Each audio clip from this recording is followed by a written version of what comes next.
Good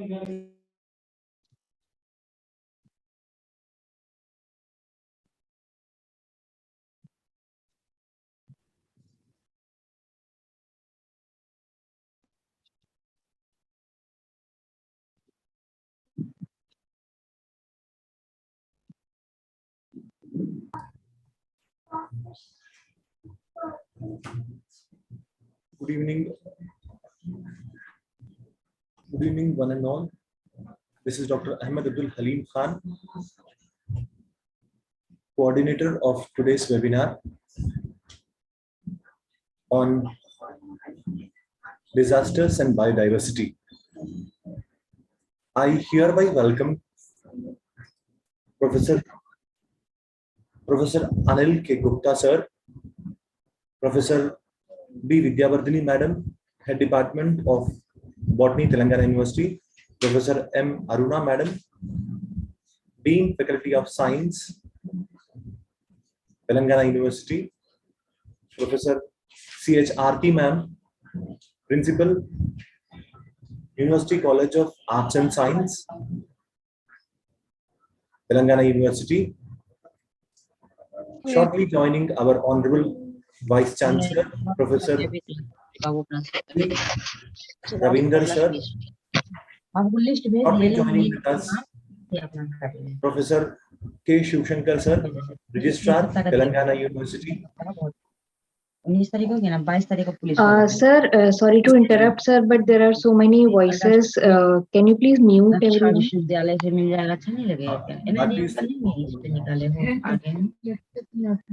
Akanksha, can you please mute yourself? Deepak Parmar, you also please. Dr. Venkat, you also please keep yourself mute.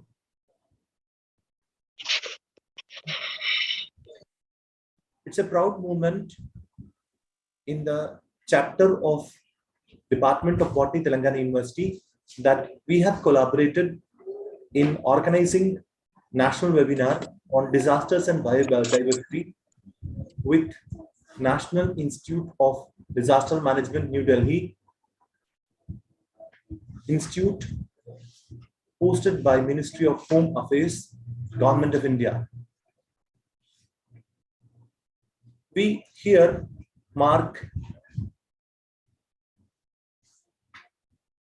biodiversity is a diversity of biosphere, which is a big wealth which has been very keenly noted during 2 centuries, where there is an alarming level of threatening to the species in the form of plants and animals. Different countries around the globe has realized the critical importance of biodiversity, as it is an essential component, or we are the part of biodiversity for survival and well-being on this planet Earth. As per the International Union for Conservation of Nature and Natural Resources, IUCN, the total number of plant and animal species are slightly more than 1.5 million, but still the inventions of species are not yet completed, and every day a new species in nook and corner of the planet is being discovered and described. And it is found that 70% of the species are recorded as animals, while plants are comprised of 22%. So here, through this webinar, an initiative has been taken to make the young minds, igniting minds about biodiversity and its conservation or its restoration importance during this 2 hours online mode of webinar. Now, it is my proud privilege to request Professor Anil K. Gupta sir course director of today's webinar and head ECDRM NIDM to address the online webinar. Over to sir. Dr. Ahmed, can we give the video open rights to sir?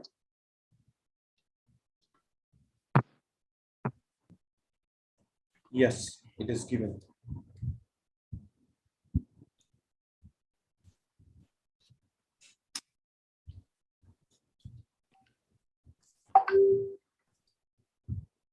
So good evening from New Delhi to all of you. And see now, this year, as we also have a forecast of the cyclone, as we all are aware, and this year we had a prolonged winter. And in fact, the winter is not over, and we have got the forecast of a heat wave. And when the Telangana University is organizing this very important webinar with us, the point that comes to our mind that it is very pertinent to talk about biodiversity in the context of modern day risk that we are facing, and we are also likely to witness a more complex challenge in the future. So my compliments to Dr. Khan, all other members of the team from Telangana University. Telangana University is well known to me and many others for its wonderful contribution to various sectors of education, and particularly Department of Botany is contributing very significantly.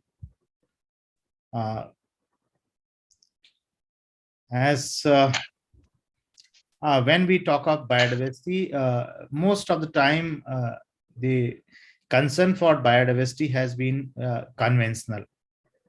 Certainly, the conventional the context of biodiversity are also important. Those are not less important things. Those are also equally are very important aspects of future sustainable development.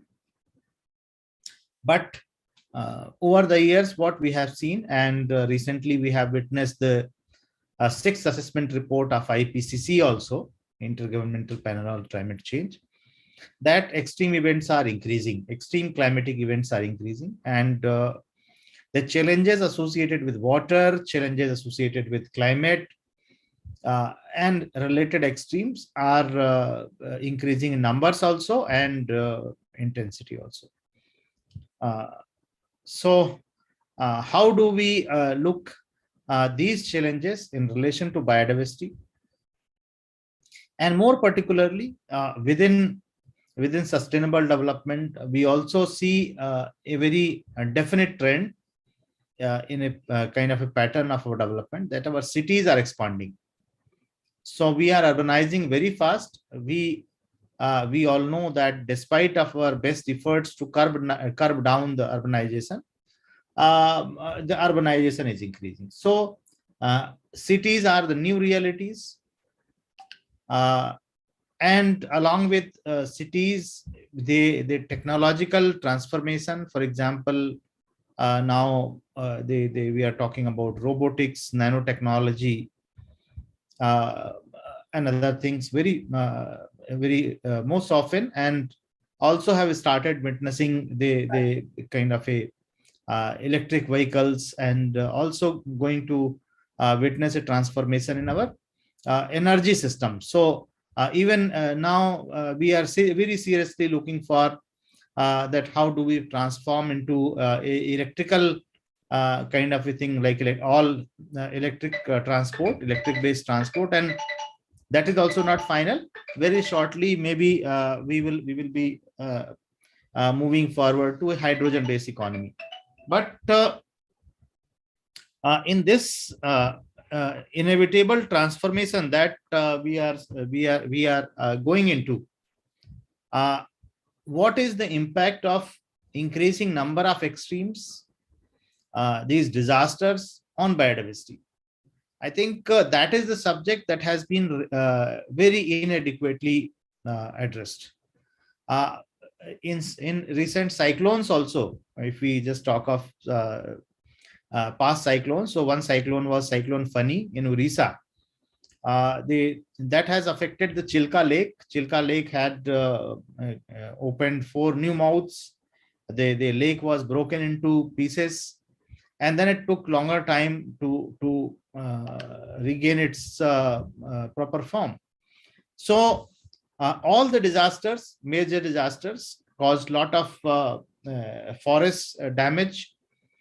Forest fire directly there is a damage to forest, but other disasters also. For example, flash floods are there, landslides are there, cyclones affect to vast areas of the forest, biodiversity parks, and then whenever these forests are destroyed, their rejuvenation or their regeneration is not exactly what we think that as per nature what should be. Tsunami, these kind of disasters are known to affect biodiversity also. But as I refer to urban systems, how do we see that the urban expansion and the urban disasters have impact on biodiversity and forests? Because now urban biodiversity, and even the new word has come up that we call it urban forest. So how do we see this urban forest as a new reality, and the impact of various kind of disasters on this? I had visited some of the recent developments in, for example, the Sabarmati river front. So a very good development of the restoration of river, and then stabilization of the banks of river that is within the city. But if we see how the trees were treated, I think that brings a concern that how do we really treat the urban biodiversity? Sometimes it poses a significant question also. On the other hand, how biodiversity contributes to reducing the risk of disasters. So that is a very important aspect. And in scientific terms, we started this approach, started this approach because nature, no one has started. Nature is already there with the earth, and we started.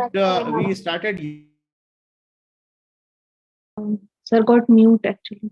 Yeah, we started emphasizing on this approach, that how ecosystems contribute to disaster resilience. So this approach is called as eco-DRR, or ecosystem approach to DRR. So we have been working jointly with the United Nations Environment Programme, International Union for Conservation of Nature, and even some of the corporate bodies like Leaders for Nature, they also came up. We recently published a compendium of case studies across Asia Pacific on various nature-based solutions, NBS that we call, and recently IUCN has come up with the standards also for NBS application. So this discipline is growing very fast. That how do we look at nature-based solutions to address climate risk, and nature-based solutions to address disaster risk as well. When I was talking about heat wave, I think role of vegetation, role of biodiversity is very important. And biodiversity is not only flora, so that is also important, that how do we relate and how do we look at the both the layers, like flora and fauna both, and how that is going to contribute and is an important contributor to disaster risk management. The third aspect is when there is a major disaster, then there is a road to recovery. And within recovery, I think livelihood recovery and ecosystem recovery, there are two very important aspects we need to look in under the overall broad framework of post-disaster recovery. So ecosystem recovery is not that fast because it is not a kind of construction that you can regain the forest or you can regain the ecosystem within a given time and within by spending a limited amount of money. How to restore biodiversity is a big question. So that is also very important, that how do we plan for the ecosystem recovery or biodiversity recovery post during after a disaster has already affected a large number of flora, fauna kind of things. Sometimes even the threatened and endangered species are also affected, and that is even the bigger challenge. So the multiple layers of relationship between biodiversity and the challenges of climate change being realized as disasters. I think that is very important, and I'm really very happy that this topic has been chosen by Telangana University for organizing this webinar, and my colleague Dr. Kopal and others, Dr. Shweta is here, and others, they have joined the team from an IDM. So this is a very important aspect. We will also look forward to work more and more jointly with Telangana University, as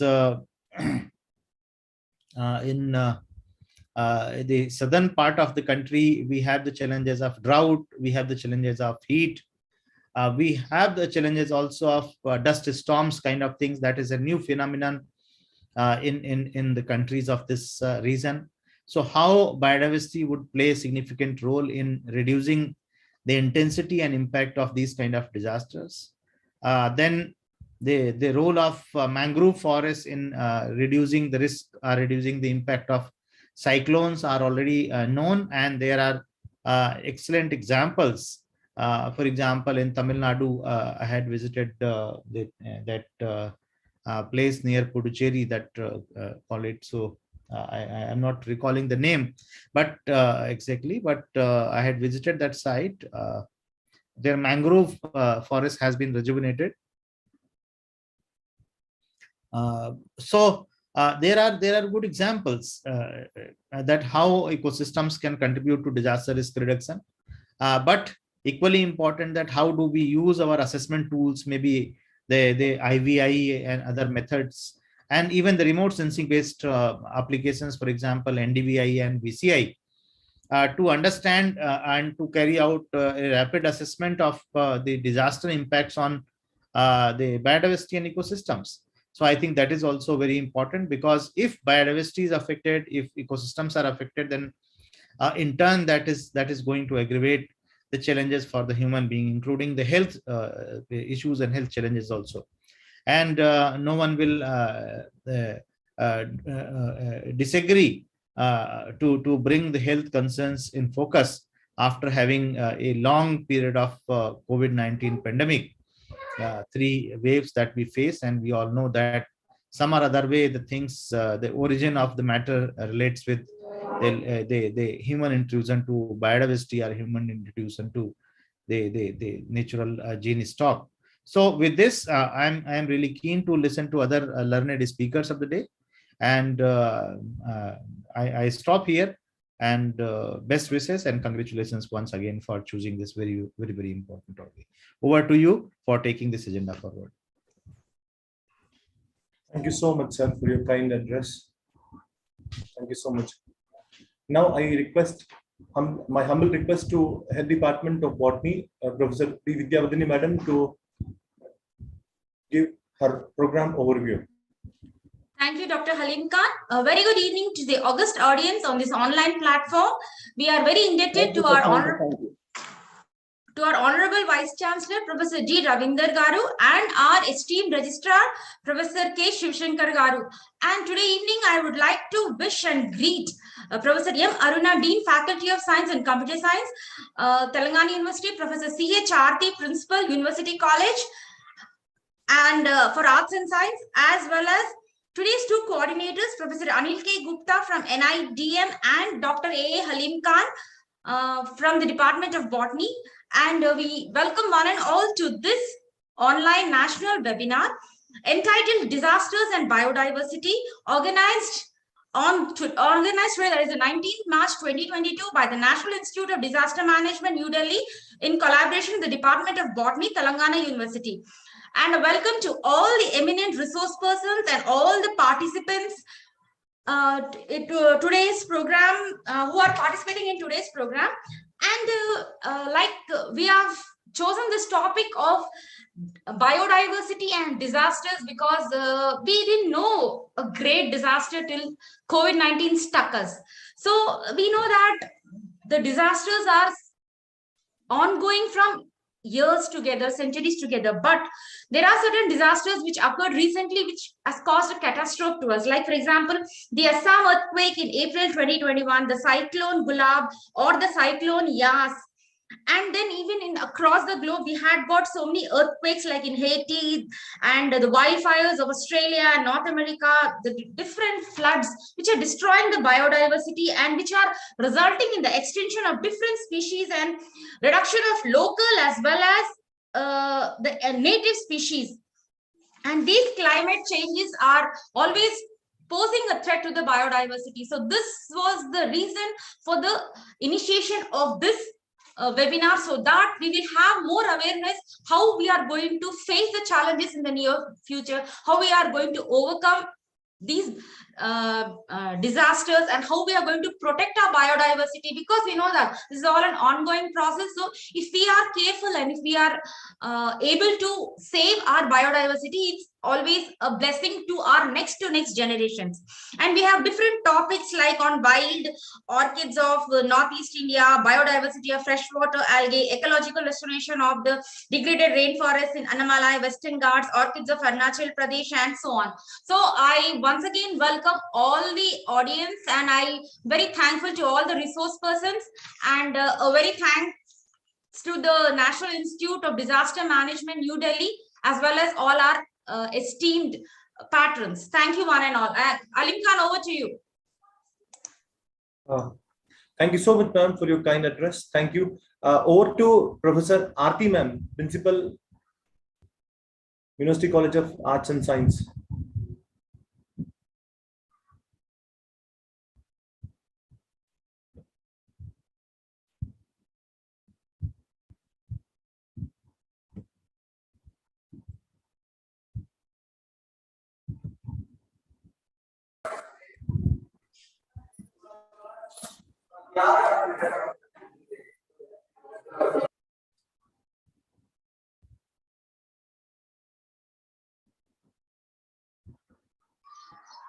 Sir, video is not visible, sir. You wait.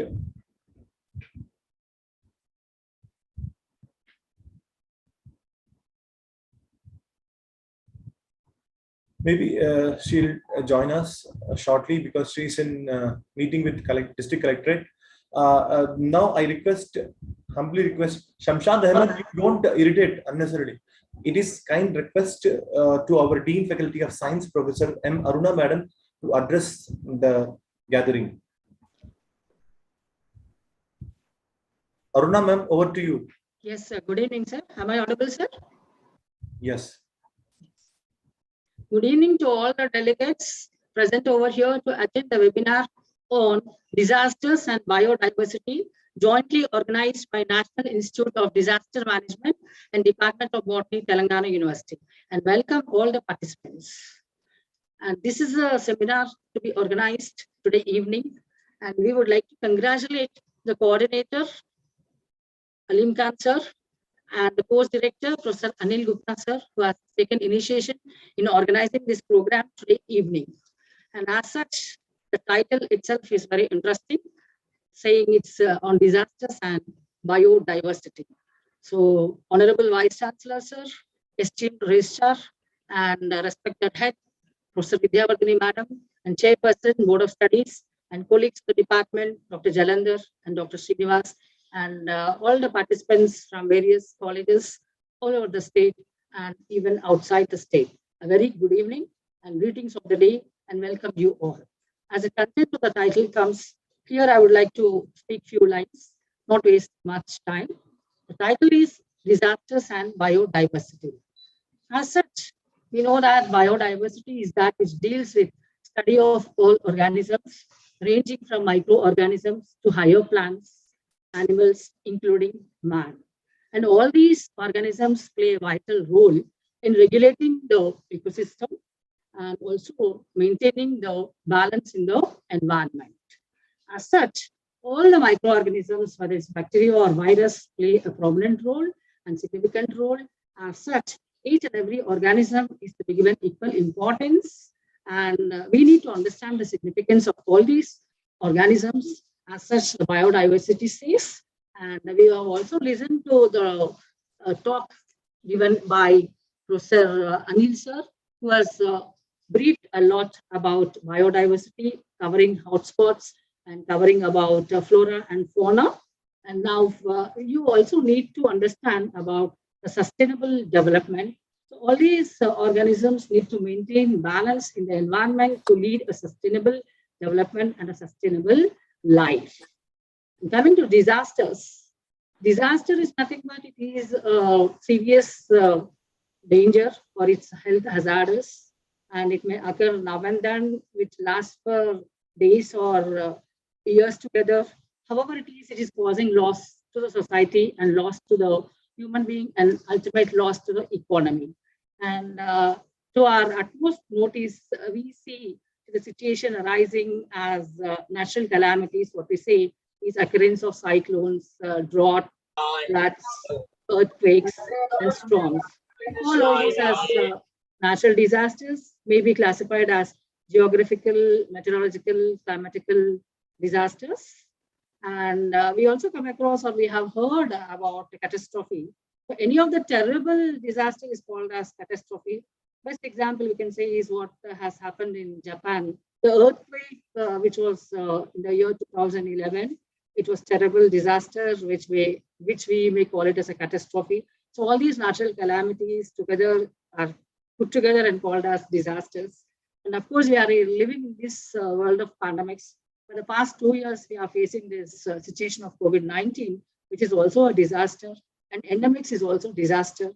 So to have a check and to monitor, to regulate, or to overcome these disasters, we need to have some, force to be applied, which is called as disaster management.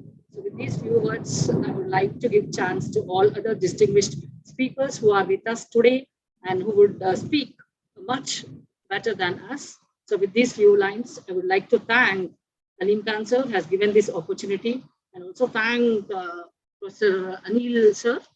And over to you, sir. Thank you. Thank you so much, ma'am. Now I request our Honorable Principal, University College of Arts and Science, Aarti ma'am.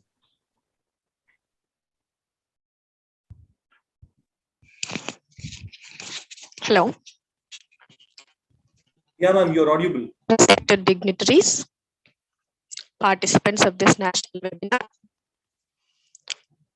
coordinator of this webinar, Dr. Abdul Haleem Khan sir, today's keynote speaker, Professor Anil K. Gupta Garu, Post Director and HOD, National ECDRM, National Institute of Disaster Management, our Dean Faculty of Science, Professor Aruna Madam, Professor Vidyavardhini Madam, Head Department of Botany, and all the dear participants. Very good afternoon to you all. At the outset, I congratulate the Department of Botany for taking initiation in organizing this wonderful webinar. And I also congratulate the National Institute of Disaster Management for extending their cooperation in organizing this webinar. And this is an webinar, an opt topic at this moment of time. How the disasters will show the impact on the biodiversity. This is a platform to discuss. And what is the role of this being a botany student or botany scholars? What is your role to compensate the disasters. All these things you will discuss on this platform. And excellent speakers of this national webinar will open up the forum to discuss all these issues. And I congratulate all the participants, and I wish that the participants will get enough inputs on this webinar, make use of this webinar. On behalf of the Telangana University administrators, I extend the warm welcome and I congratulate the participants of this national webinar. Thank you. Thank you so much, ma'am, for your kind words. Out of your busy schedule, you have given us a time. Thank you so much for giving the inaugural address. So it is a time for technical session. We come to end for the inaugural address. I request Dr. Chaya, madam, to share her screen. Or to Chaya, ma'am. Thank you, Dr. Khan. You start sharing the screen. I'll be going for the introduction. Okay. We are very fortunate to have Dr. Chaya Deori, scientist E, Botanical Survey of India, Eastern Regional Circle Center, Shillong, and daughter of late N.C. Deori, ex-botanist BSI, completed her MSc from Manipur University. She was awarded PhD in the year 2007 from Guwahati University, Guwahati, on thesis Ecotaxonomy of the genus Dendrobium of Northeast India. She has been working on floristic studies of Northeast region since 2001. She has completed 5 projects, that is herbaceous flora of Meghalaya, flora of Barandi Wildlife Sanctuary, flora of Lakua Wildlife Sanctuary, Assam, flora of West and South West Khasi Hills district of Meghalaya with reference to sacred groups. Flora of India, family Orchidaceae. Her interest in orchids has led to the discovery of 6 new species in the genera Dendrobium, Ornithochilus, and Pennilabium. She has discovered more than a dozen new orchid records to India and more than 15 new orchid records to northeastern states. She is also recipient of Dr. Vishnath Mudgal Award 2014 by Association of Plant Taxonomy, Usha Vij Memorial Award for the year 2021 for her outstanding contribution in the field of orchid and plant taxonomy. She is a member of many scientific societies and has presented lectures as a resource person in national and international conferences. She has research experience in more than 20 years and has published 2 books, Checklist of Orchids of Manipur, Dendrobium Orchids of Northeast India, and over 70 research papers, including book chapters in national and international journals.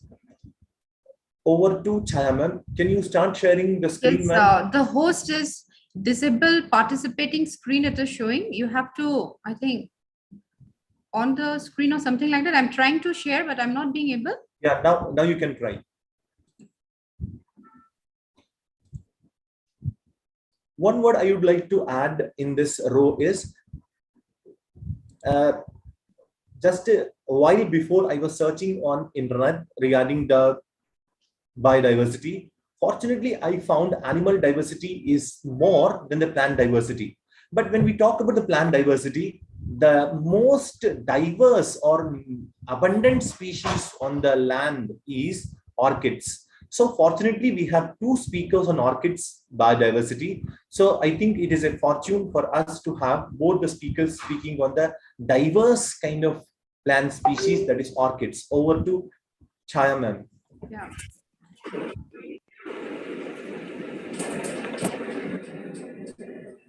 My screen is, you can see my screen? Full screen is slideshow is not there. Slideshow is not there?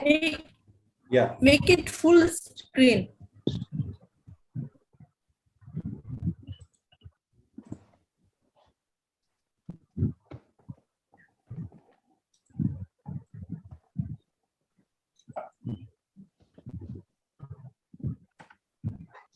I think from the key, I have to do Control F. Dr. Khan, Control F for full screen. Down also you will get one icon where you will see the screen type of thing. Actually, it's Or you all can go upstairs slideshow and you can try there. okay. Actually, in my screen, it is showing full screen. That's why. One second. I'll end and start again. Wait, end.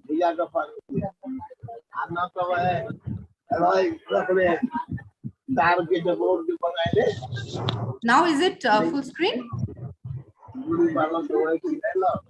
Hello, No, Dr. still it Khan. is showing same. You- Still it is showing same. This is not full screen. Stop sharing and you again share, ma'am. Okay, okay. I'll try that.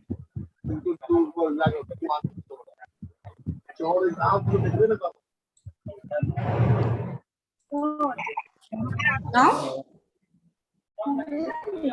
It is still not? No, ma'am.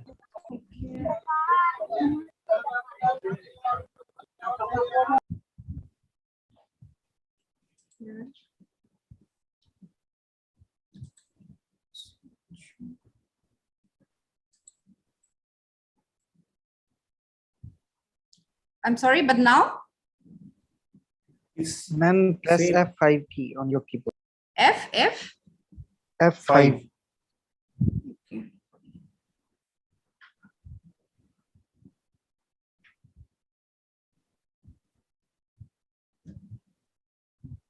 Yes, I've pressed.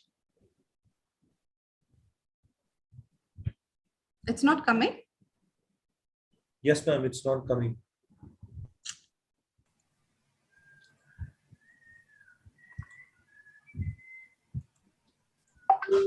One second.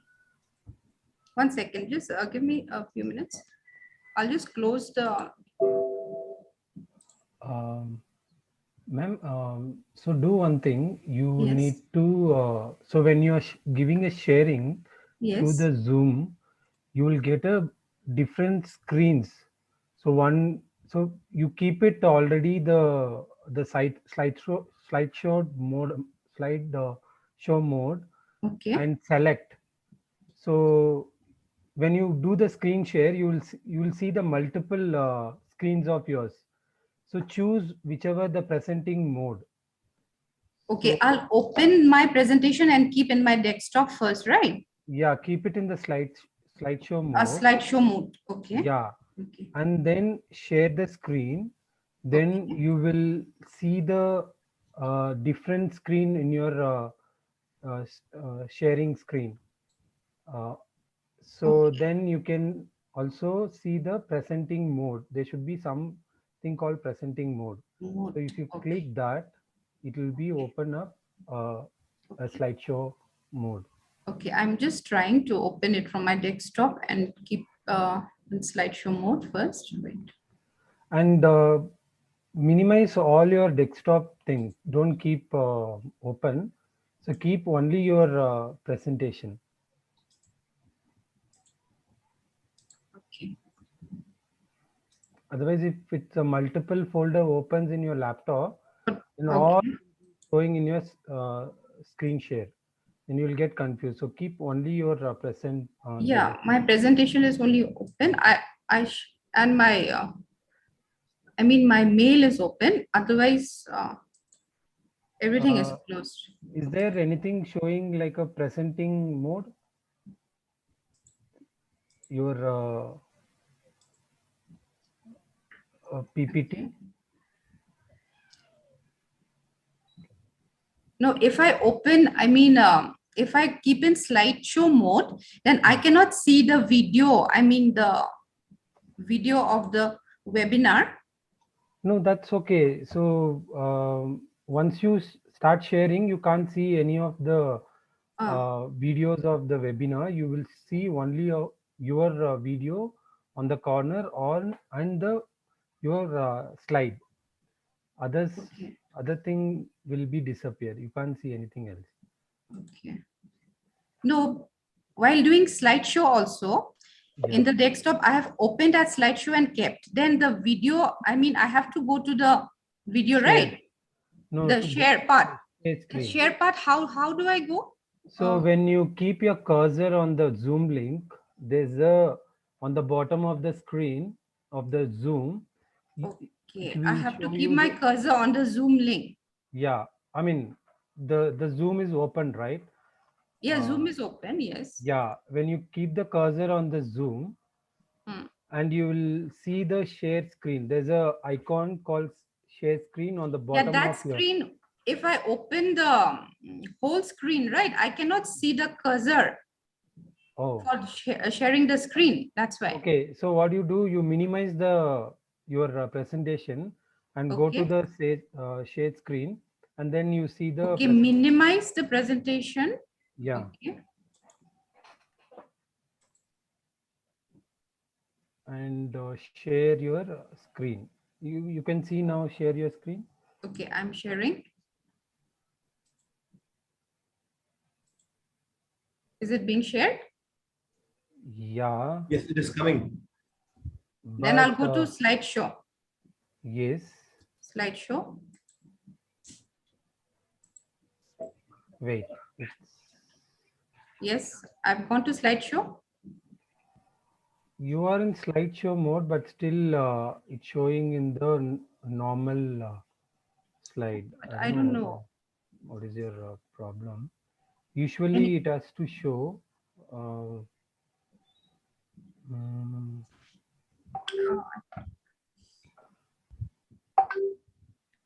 Is that did you share your PPT to any other people so that those people can No, no, no. I'm alone. Ma'am शुरू कर दीजिए ma'am शुरू कर दीजिए Yeah, कोई बात नहीं I शुरू can कर start. दीजिए yeah I think I think कर दीजिए I'll just go accordingly, right? Okay. So good afternoon, everybody. First of all, I would like to thank the National Institute of Disaster Management, Department of Botany, Telangana University for giving me this opportunity to give a talk on my topic, Wild Orchids of Northeast India and its conservation. It can be seen, but not in thing mode, right? हाँ दिखाई दे रहा Yeah, yeah. The words orchid came from the Greek word. Just 1 second, okay? I think I have opened some other camera and kept, that's why it's coming like this. Just give me 1 second.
Okay.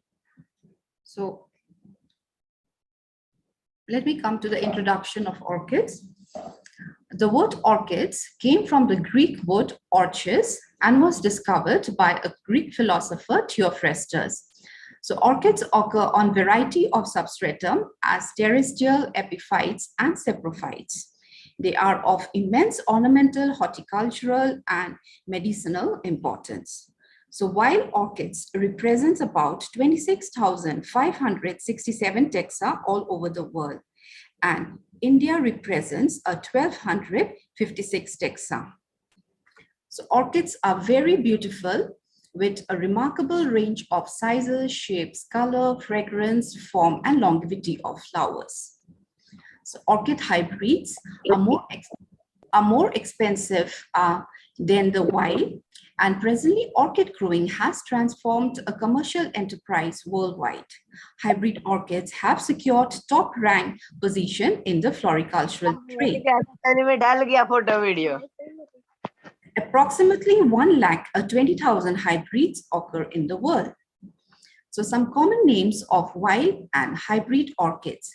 Depending on their shapes, orchids are given funny names. For example, lady slipper, which is also called Paphiopedilum orchid, Rhynchostylis retusa, also called foxtail orchid. Then this is Dendrobium densiflorum, which is called pineapple orchid. This is Phaeus tankervilla, which is known as swam lily orchid. This is red vanda. This is blue vanda. Slides are not moving, ma'am. Slides are not moving. Yes, ma'am.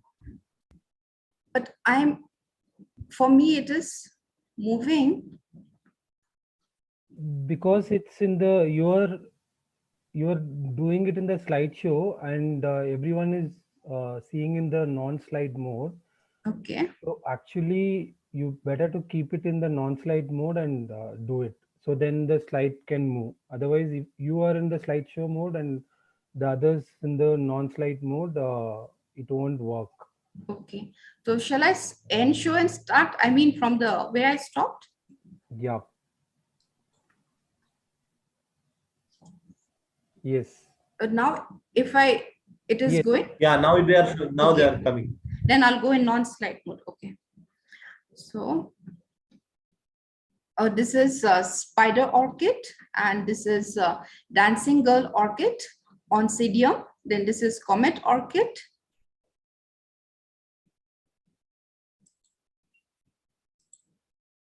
Then this is bee orchid, which resembles a bee.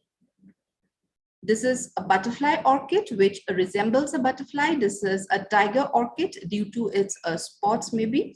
This is Epidendrum species, also called a holy cross orchid.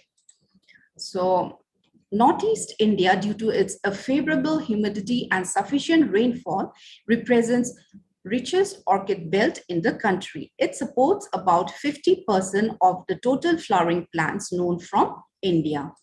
So the outline of my talk would be about the life forms of orchids, the morphology, the ecology, the diversity of wild orchids of Northeast India, then the vegetation, the flowering period, medicinal orchids, threats, and conservation. So the research was based on field tools, herbarium consultation, and literature survey. So coming to the life forms, orchids occur on a variety of substratum as terrestrial, saprophytes, and epiphytes. So in epiphytic form, two growth forms occur. This is sympodial and monopodial. So monopodial orchids have an elongated stem that reaches many feet in length. Example, Ephiolenti, etc. Then in sympodial growth occurs in plant in which successive new growth each originate from the base of the preceding one. So for example, it is Dendrobium, Bulbophyllum, etc. The vanilla is the only orchid growing as a creeper or liner in monopodial form.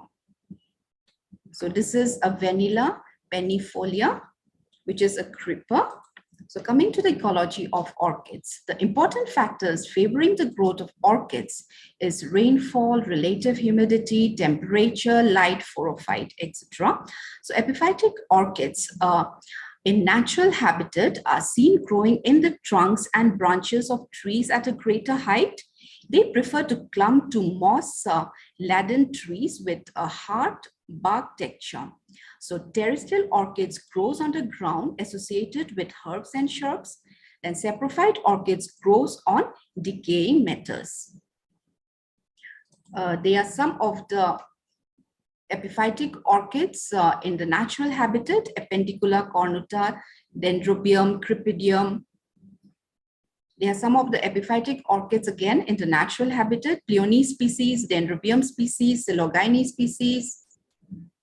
The epiphytic orchids in natural habitat: Oberonia species, Vanda species, etc.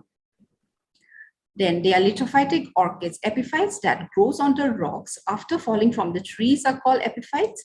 So even Bulbophyllum species, you can see they are growing on the rocks, Dendrobiums in the rocks. Then Liparis species again in the rocks. There are some of the Lithophytic orchids in natural habitat, Pleoniprepex, Tonia species, Liparis, and Pholidata species. They are terrestrial orchids growing on the grounds associated with shrubs and herbs. Diplomeris, Pulchella, Arundina graminifolia, Peristylus, Goodieroids, etc. This is Satyrium nepalens.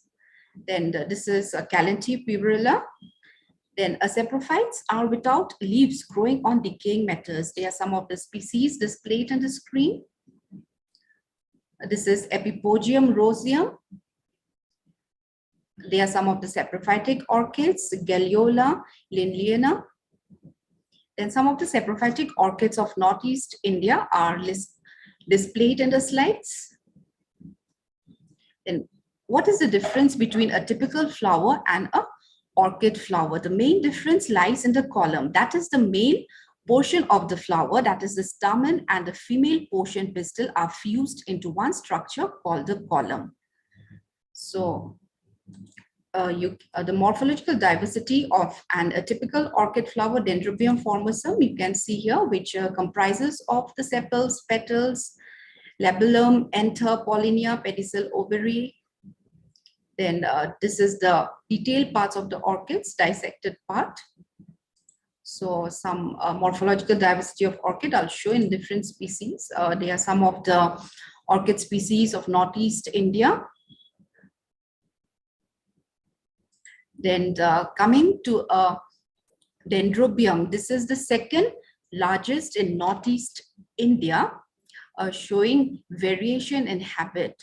So you can see the different types of Dendrobium species displayed in the slide.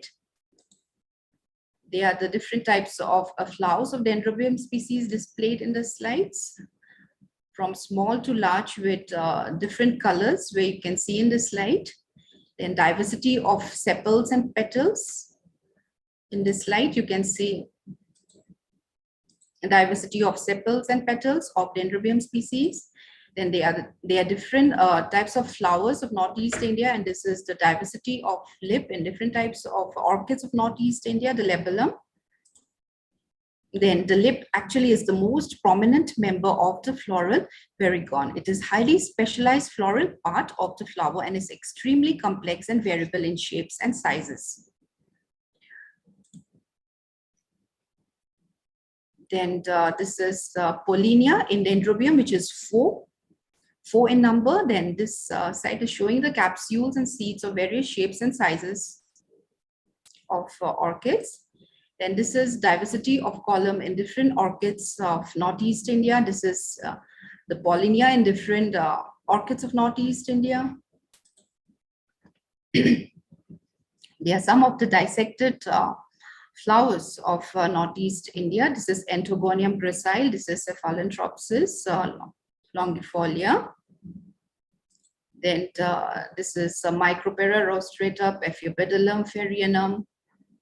So, okay, orchid diversity at a glance. So in the world, we have around 26,567 taxa, and in India, we have 1,450, and in Northeast India, which is 973 taxa. So Bulbophyllum represents the largest with 127 species in India, followed by Dendrobium, which is a 97 taxa. So coming to the orchid diversity in Northeastern India, the maximum diversity is seen in Arunachal with 578 species, followed by Sikkim with 561, Nagaland with 389, Meghalaya with 549, Manipur with 346, and the least in Tripura with 39 species. So the orchid diversity of Northeast India comprises 67% of orchids in India and is the dominant family among monocotyledons. So coming to the vegetation of this region, it comprises of tropical zone up to 900 meters, subtropical zone between 900 to 1800 meters, and temperate zone between 18 to 3500 meters, and alpine above 3500 meters. Then there are some of the vegetations in Arunachal Pradesh and Assam, showing a tropical forest and temperate and subtropical forest. There are some of the vegetation types in Manipur, Mizoram, Nagaland, Meghalaya. Vegetation in Sikkim and Agartala. Then orchid habit at a glance. So we have around 973 species, of which 616 are epiphytes, 318 are terrestrial, and saprophytes, we have 39 species. So I have already said that the dominant genera is Bulbophyllum, followed by Dendrobium, then Eria with 43 species, and so on. Coming to the flowering period of orchids of Meghalaya. So flowering season for majority of orchids commences in the beginning of spring and continues up to the end of winter through summer and autumn.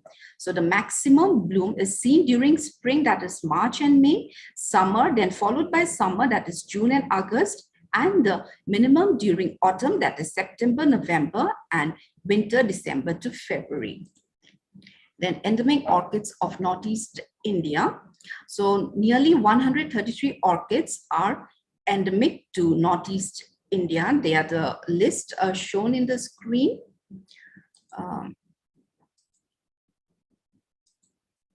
They are the photographs of endemic orchids. This is Agrostophyllum flaccida, Penelopium labanianum, Bulbophyllum species. This is Dendrobium cassianum. This is Porpex gigantea species. Then some interesting findings from Northeast India are, they are new species. This is Dendrobium nummuldarii. This is Dendrobium arunachalans, Penelopium species. There are new records to India from Nagaland. They are Sarcoglyphis mirabilis, Porpex lanai. Then new records to India from Nagaland, Chirostylus abensis, Dendrobium twinsangans. This is a new species from Nagaland. They are some of all of my findings. They are new records to India from Meghalaya. This is Eulophia pauciflora. This is Liparis, Sudensinensis, etc. So coming to ethno-medicinal properties of orchids, some of the important uses of orchids as provided by the following authors are: the roots, tubers, whole plant are used in various ailments like say bone fractures, diarrhea, skin ailments, typhoid, then a cough, etc. So some of the species I'll show you in the photographs are Bulbophyllum umbulatum, Dendrobium species, etc.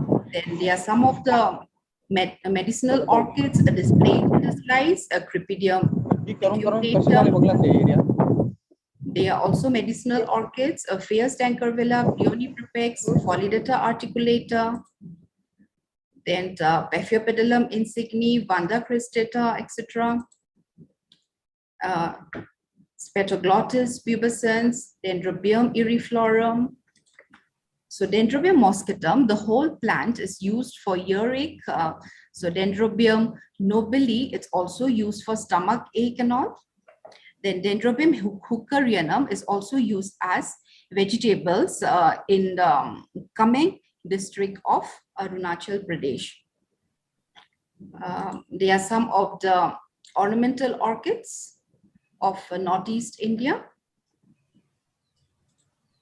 They are ornamental orchids of Northeast India. Then coming to the threats and affecting the diversity of orchids is deforestation, construction of roads, then zoom or shifting cultivation, forest fire, overexploitation for commercial purpose. So in this slide, you can see preparation of charcoal inside forests is hampering the ground vegetation. And in this, you can see tree felling inside the forest is also affecting the orchids, the epiphytic orchids. Then due to shifting cultivation, you can see it is affecting the vegetation.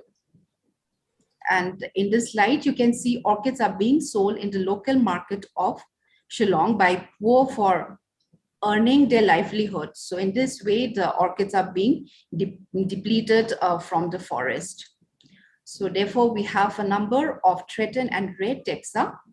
There are some of them showing in the slide. This is Paphiopedilum hirsutissimum. This is Vanda cerula. This is Diplomeris pulchra, Peony maculata. Cryptostylis, arachnids, etc. Then coming to the conservation of orchids, which can be done through in situ conservation. So the natural habitat of orchids can be protected by establishing protected like wildlife sanctuaries, national parks, biosphere reserves. Then ex situ conservation can be done through national orchidarium. I'll show you in the mode of photographs. Then by conducting awareness programs through seminars or symposia on the importance of wild orchids for the ornamental and aesthetic value and medicinal value. So this is in situ conservation in natural habitat by protected areas in Meghalaya. This is Nokrek Biosphere Reserve. This is Balfakram National Park, Nongkhailam Wildlife Sanctuary, Siju Wildlife Sanctuary. Then, and in Arunachal Pradesh, we have Orchid Research Center TP. Then in Meghalaya, we have our National Orchidarium. Then in Sikkim, we have Deorali and Saramsa Orchids and Sanctuaries. Then in Manipur, we have Orchid Center Conservation, Research and Development Center Henbong. In Assam, we have Kaziranga National and Orchid Biodiversity Park. Then in Tripura, we have, they have started an orchid cultivation cum training center at Gandhigram in the outskirts of capital Agartala. Hello. Then this is ex situ conservation of orchids and botanical garden, BSI Parapani. Office la irukken na ipo meeting la irukken neenga ivurta vandu vaangitu ponga நம்ம Anand sir irukkaru. So in our experimental garden and national orchidarium, we have around 490 species of orchids belonging to 94 genera. So they are the list of orchids present in our garden and national orchidarium and experimental garden Barapani.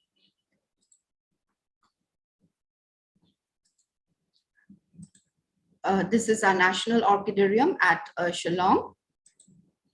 So this is the inside view of the National Orchidarium, which comprises of more than 300 orchids. This is Vanda bicolor. This is Paphiopedilum venustum. This is Rhincostylis retusa. This is Dendrobium williamsoni. They are the ground orchids, are the terrestrial orchids inside the orchid house. This is Dendrobium nobili, and they are the ground orchids. Calentima succa. This is saplings of Armodarum senapatinum, which was raised from tissue culture. This is the Armodarum senapatinum species, which is an endemic species. So this is inside view of orchidarium ex situ conservation. Silocini flaccida, Uncifera obtusifolia. They are some of the orchid species growing in a botanical garden. This is Dendrobium primulinum. This is Dendrobium jenkisi, Paphiopedilum hirsutissimum, Cymbidium tigrinum. They are very rare species. This is a Bulbophyllum rochildianum. This is also a very rare species from Manipur. This is a Dendrobium densiflorium, Dendrobium crepidatum, and so on. Epigenium emplum, Dendrobium tersiflorum, very rare species. They are the Paphiopedilum species, which it comprises of around 9 species in Northeast India. So we are conserving all of them here in our garden in BSI. So this is Tunia alba. This is the inside view again of Orchid House. So this is Kaziranga National Orchid and Biodiversity Park, which houses around 600 varieties wild orchids from different locations of Northeast India. So apart from that, even in Meghalaya, we have Nong Wai Orchid Conservation Society in Nongstoin, which was conferred with a prestigious state award in 2015 for ex situ conservation of wild orchids. So we also conduct seminars, conferences, and symposia for plant taxonomy and also for orchids, important orchids. So I was awarded in 2021 this Usha Vich Memorial Award for my contribution in the field of orchid and plant taxonomy. So coming to the conclusion, so orchids are amongst the most advanced flowering plants, showing incredible range of diversity in shape, size, and color of the flowers. They are known to mankind since centuries due to their beautiful, attractive flowers and medicinal properties. Because of their various aesthetic, medicinal, and economic properties, orchids are continuously being threatened by various abiotic factors. Considering the quantum of threat, the CITES, that is Convention on International Trade in Endangered Species of Wild Fauna and Flora, has included the whole family under Appendix 2. That means international trade in wild orchids is banned. So we all need to contribute towards the conservation of our beautiful orchids.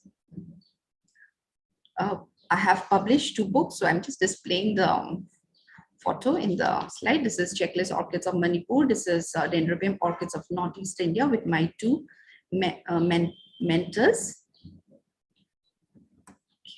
So thank you very much.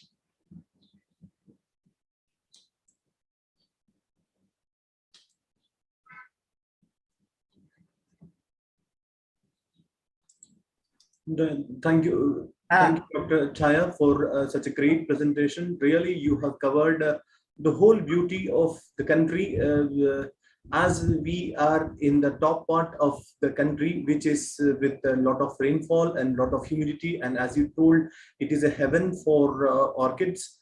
Right now, we are moving, I mean, say, belated in a time, and we'll be asking a few questions. If we'll be sending you by mail. Thank you so much for joining with us. Now I request our thank you so much. Next speaker of the day, we are with the Professor M. Aruna Madam. Over to Aruna Madam. Ma'am, can you start sharing your screen?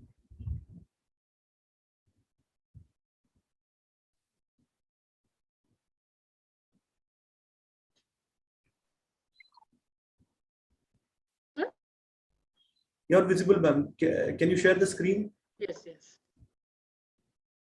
Professor Aruna ma'am is Yes. Dean Faculty of Science, and even she is controller of examinations for Telangana University. Out of her busy schedule, she has given us time to give a talk on biodiversity of fresh water, as she is expert in hydrobiology and algal biotechnology. Over to Aruna ma'am. Ma'am, you can start your yes, sir. lecture. So once again, good evening.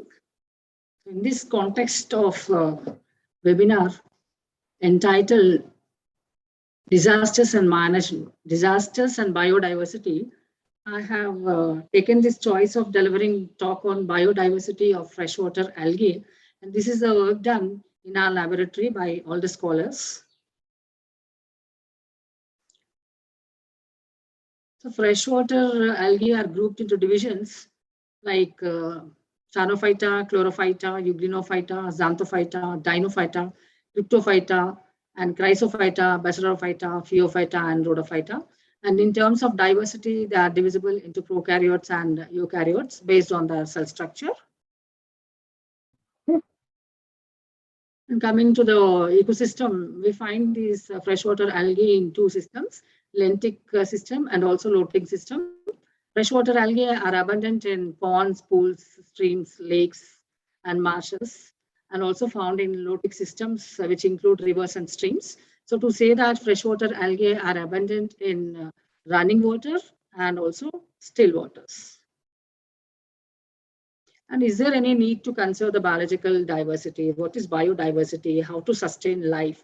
So to answer all this, we need to say that, of course, there is need to conserve the biological diversity because there's explosive growth in human population, and the life supporting system of Earth is becoming increasingly threatened. And of course, you need to realize throughout the world about urgent need to conserve the biological diversity. And freshwater ecosystem comprises of environment exhibiting enormous diversity in terms of nutritional and physiochemical and biological characteristics. And of course, as I have taken this topic, teaching on or discussing on biodiversity of freshwater algae, I would like to speak a little bit about topography of Telangana, because we hail from Telangana, and Nizamabad is the district where our university is, and we are into that state of Telangana.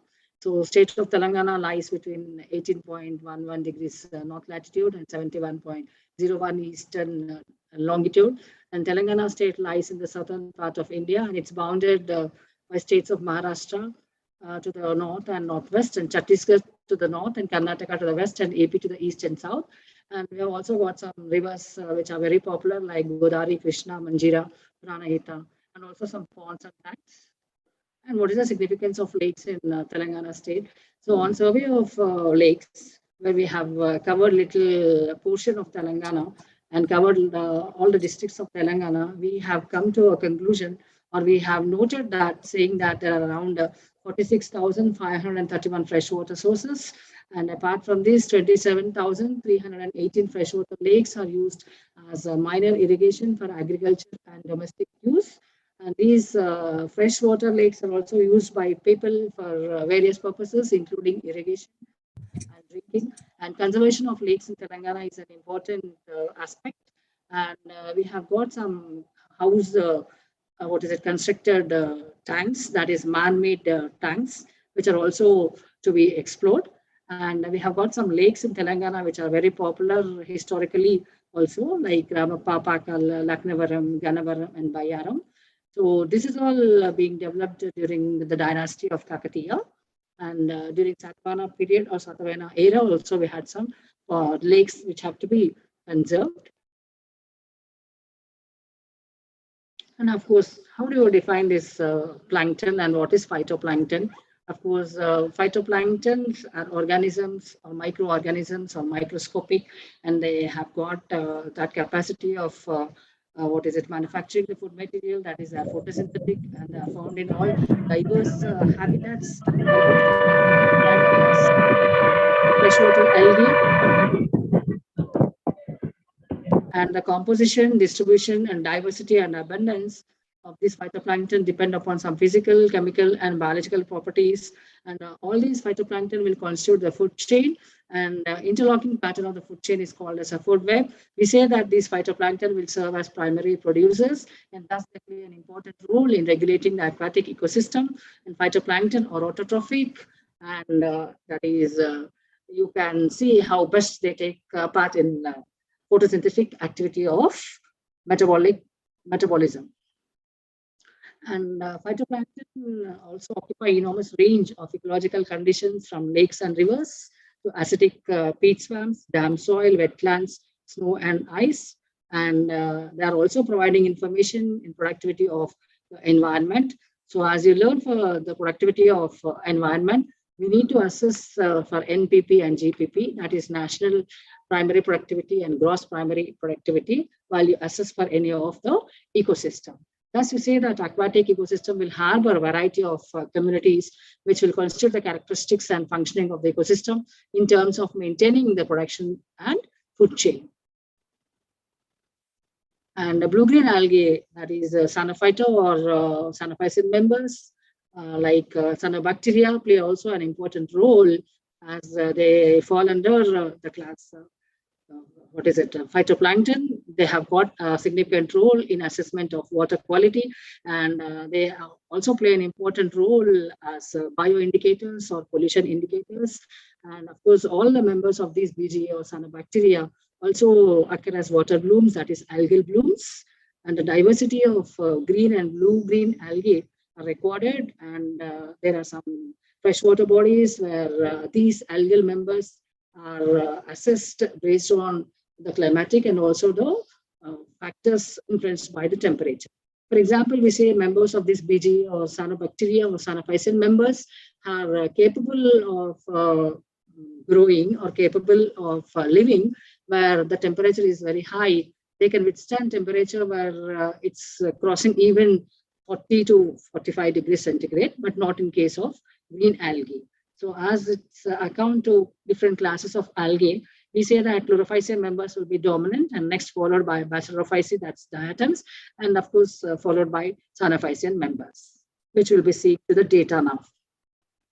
So as I say, phytoplankton will constitute the food chain. This is the pictorial diagram showing how phytoplankton consumed by zooplankton and zooplankton consumed by small fish, and small fish, of course, consumed by large fish.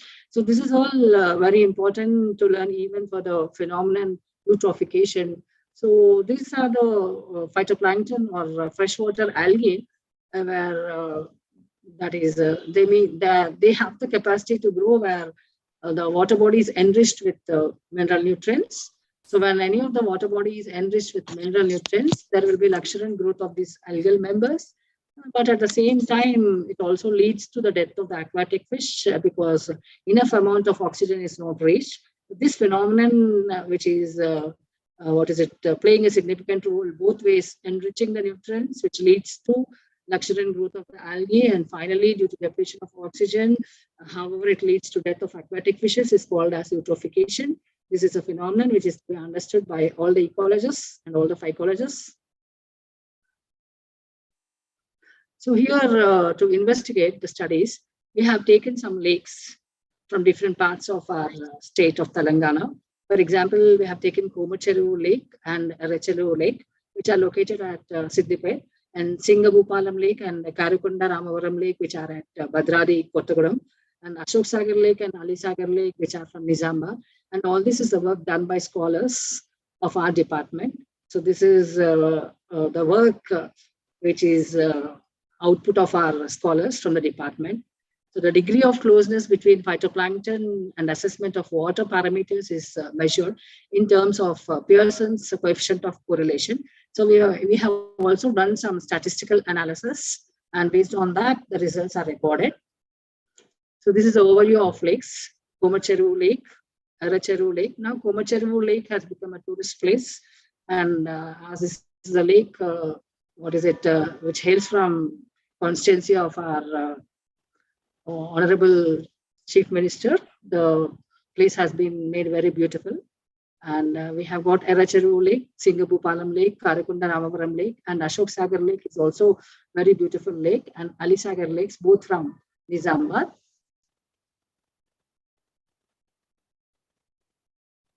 So before going for the exact topic, like studying for biodiversity of freshwater algae, we have also gone for assessment of some physical and chemical parameters because we need to correlate the parameters when we try to explore the biodiversity of different water bodies. So we have taken some factors like transparency, which is measured with Secchi-disc, and turbidity, where we have gone for using this nepheloturbidity meter, and we have also stated for the color, odor, and we have recorded for the temperature and also total suspended solids and total dissolved solids. And we have gone for measuring the dissolved oxygen, biological oxygen demand and chemical oxygen demand, and also taken for the content of chlorides, phosphates, and silicates and total hardness. So each of it is being done taking different method. And for which we had gone for collecting the water samples from sampling sites of all 6 lakes at monthly intervals for a duration of 2 years. And then all the collected samples were brought to the laboratory. They were preserved, and we had followed for this APHA method, which is a very standard method. And distribution pattern and assessment of water quality of 6 lakes is determined. So for that, we have collected water samples for phytoplanktonic studies, making use of a plankton net. So as you are into field work, as you are a scholar doing research in this area of phycology, you need to have a kit along with you. You need to have a plankton net. You need to have some thermometer. You need to have some pH paper, and you need to have some papers to take the diagram there and there if you find across or come across for any of the macrophyte growing in the same water body. So like that, we have collected for 100 liters of water through a plankton net of bolting silk, having some 173 meshes. And then all these samples were filtered, and then they were preserved in 4% formalin after getting it to the laboratory. And micro-transect method was also described by Lackey. It was also followed. And we have also used one grid, which is called as counting grid, to count the number of phytoplankton. And for identification of these different classes of algae, we have got different methods.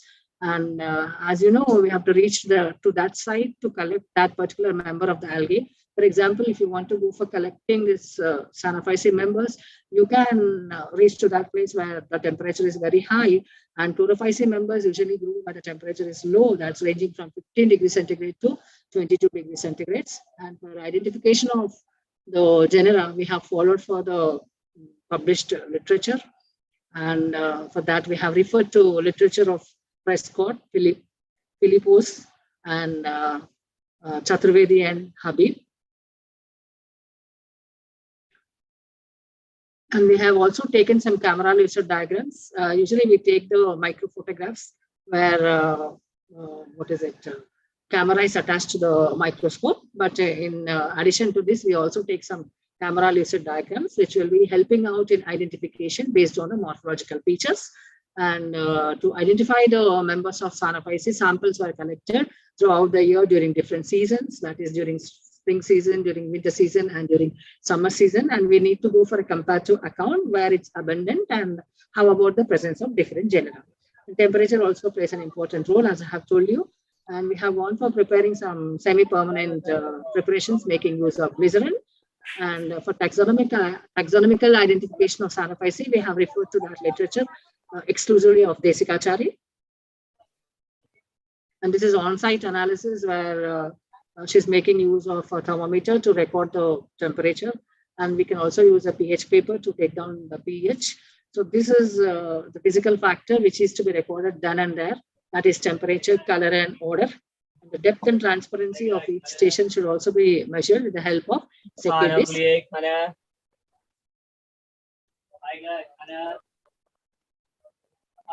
Frequency of measurement of different algal species was done making use of this one-drop method proposed by Pearsall.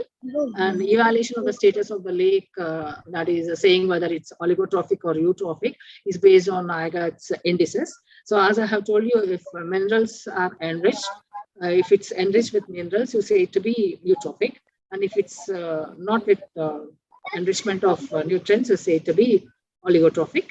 So based on the status of the lake, you can also say whether it's polluted lake or unpolluted lake. So for that, we make use of this Niaga's algal indices. So this is a counting grid. That is the Neuber chamber. So we have got a counting grid. Each scale is 3 mm wide and 3 mm long. And the whole scale is divisible or divisible into 9 big squares. And each square is 1 mm long and 1 mm wide. So making use of this grid, you can count for number of phytoplankton based on this one-drop method proposed by Pearsall. So after going for the collection of the samples and after our observations, we have recorded the data saying that Chlorophysi members were abundant. So saying this is the pie chart showing the members of genera belonging to classes Chlorophysi, Basilorophysi, Sanophysi, and Euglenophysi. So Chlorophysi members are dominant, followed by Basilorophysi, and then followed by Sanophysi, and let's see content of Euglenophysi. This is the recorded number of genera from different lakes. So here we have got a comparative account saying which of the taxa is present in which of the lake. For example, from members of Chlorophysi, we have found Actinastrum, Ankistrodesmus, and Cara vulgaris, Caratium, and Chlamydomonas almost in all the lakes. So KCL is Karikunda Lake, and ECL is Eracheru Lake, and Singabupalam Lake, and KCL is Komacheru Lake, and KRL is Karikunda Ramavaram Lake, and ASL is Ashok Sagar Lake, and Ali Sagar Lake, AL. So here we have found members of Chlorophysi like Chlamydomonas and Chlorella, and also Clostridium, which is a desmid, and Cosmedium, which is also a desmid, and also Hydrodictyon reticulatum, which is very commonly called as waternet. And we have also seen to Pediastrum duplex, Pediastrum boreanum, Pediastrum simplex, and Pandorina, and Cinedesmus, and Elothrix, and Volvox, and Zygnema. And also Cycloptella, which is a diatom, and Fragillaria, and also Melocera, which is a diatom, Navicula, which is a diatom, almost present in all the lakes. Somewhere a few of them are absent. This is the comparative data showing for the record of members of Chlorophysi and Basilorophysi. So from among Euglenophysi, only few are found like Euglena and Pleuronectus, Trichomonas. And here from members of Sanaphysi BGA, we have recorded the presence of Anabina and Lingbaya and Nostoc and Oscillatoria, Cytonema, Spirulina, Stygionema, Prolophothryx. Usually members of the Sanaphysi or Cyanobacteria could be abundantly found in paddy fields because they grow abundantly in waterlogged conditions. So this is a clue to all the researchers where to reach and how to reach the site if you want to collect for members of Sanaphysi, that is BGA members. And ultimately, I just wanted to show for some of the micro photographs of members of different classes. So here from members of Chlorophysi, we have got Ankystrodesmus, then Tara, Chlorella, and Cladophora. So as you know, this is Chlorella. So Chlorella is used as a single cell protein. It is used in space travel. And Cladophora is also a green filamentous alga. Then we have got Clostridium and Cosmerium. Clostridium and Cosmerium are desmids. They are unicellular. And based on their symmetry, you can categorize them as placoderm desmid or sarcoderm desmid. And we have also got Poliokete. And here Eudorina and Hydrodictyon are also present. So they're colonial forms where aggregate of cells together is called as a cenobium. And we have also got Synedesmus and Spirogyra. And from members of Basiloophysi, we can see Cycloptella, Fragillaria, Gomphonema species. And from members of Basiloophysi, again, you can make out for Navicula species and Pilunaria species. And here you can see Synhydra acus, Synhydra olla, Cylindra rupens, and Gomphonema species. And this is that which is belonging to Euglenophysi like Euglena and Trichomonas. And from members of Sanaphysi, you can make out for Anabina, Glyocapsa, and Aphanocapsa. So members of the Sanaphysi are categorized into two forms based on the presence of heterocysts. You can categorize them as heterocystous forms and non-heterocystous forms. And heterocyst is that which is believed to play an active role in reproduction. So we have got Gliotricha and Microcystis. So Microcystis is one of the cyanobacteria which releases for some toxic substances called as microtoxins, and it's one of the best example for toxic algae. And we have also find for Oscillatoria and Crucoccus, and Lingbaya and Spirulina and Prolophothryx. So Lingbaya is called as Hawaiian's H. Why? Because if suppose we are sending our children to swimming pool to learn swimming, you have to see that water within the swimming pool is to be regulated. It should be changed once in a day at least. If not, there's chance of growth of some algal members. So as such, Lingbaya also grows there. And ultimately, you find that itching causes on your skin, and rash is also found. This is resultant of ultimate abundant growth of Lingbaya. So it's called as Hawaiian's itch. And biological monitoring. So as time limit was given due to time constraint, I have restricted my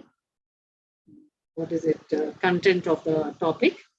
And I just wanted to show you for collection of some algal genera, which was done in our laboratory. And coming to biological monitoring, this is one of the useful tools for water quality management, because the structure of aquatic community is function of environmental condition. And the process of biological monitoring is very important because community structure can be altered with any change in the environment by the effect of pollution, and which could easily be missed by any conventional and physical indicators. And here biological monitoring aims to monitor ambient water and quality of water by application of a biological technique that is called as examination of algal community. And every lake in the country is associated with some problems where you need to address the problem and its need of the hour to regulate the water bodies. And if any deterioration is caused to surface waters, you have to see that the quality of water should be changed. Any dumped wastage or any dumped material of domestic usage should be removed. And you have to see for a technique where you can go for utilizing this water, which is called as wastewater treatment. So planktonic algae will play an important role in monitoring the intracellular concentration of metals in fresh water, and as such, you say that they play an important role in controlling the pollution, and we call them as biological indicators or pollution indicators. And there lies relationship between absorption of its toxicity to microalgae, which has become very important.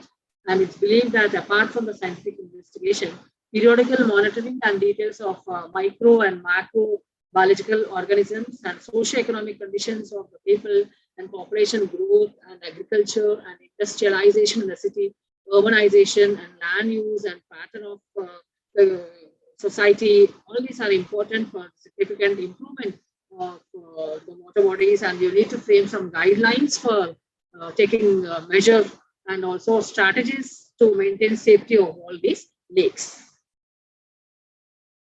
And of course, from among the investigation which we have done, we come to a statement saying that almost all the lakes were eutrophic in nature. They were enriched with mineral nutrients, and they were suitable for luxuriant growth of the algae. And as such, you need to conserve the biodiversity of phytoplankton. And for that, you need to take some suggestive measures. And the government of Telangana is also playing an important role, where they have gone for restoration of lakes.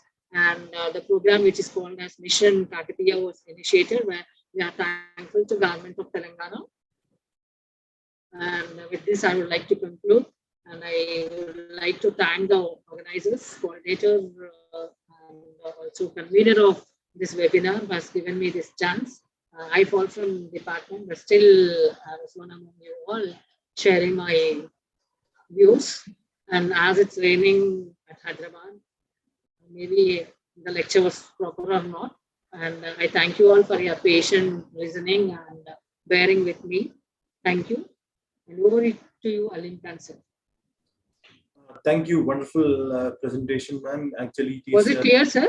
Yes, it was very clear. Actually, it's raining heavily, sir, here. Yeah. Okay, thank you, sir. I'll stop my share. In hot temperatures, we are made to move freshwater lakes in and around Telangana. So it was a wonderful presentation, made us to see the microscopic parts of the aquatic diversity that is lucidly explained over here. On behalf of the team, we express our thanks to the speaker of the day, Dean, Faculty of Science and Control of Examinations, as well as Professor of Botany, Telangana University. Thank you so much, ma'am. Now, I would like to request Srinivasan Kashinathan to start sharing his presentation. Hi, Ahmed. Can you see my presentation? Yes, you are visible. Yeah, you are visible. Yeah. 1 second. Let me have a chance to introduce you. Srinivasan Kashinathan is project associate from the Nature Conservation Foundation, Rainforest Research Station, Cooperative Colony, Valvarai, Tamil Nadu.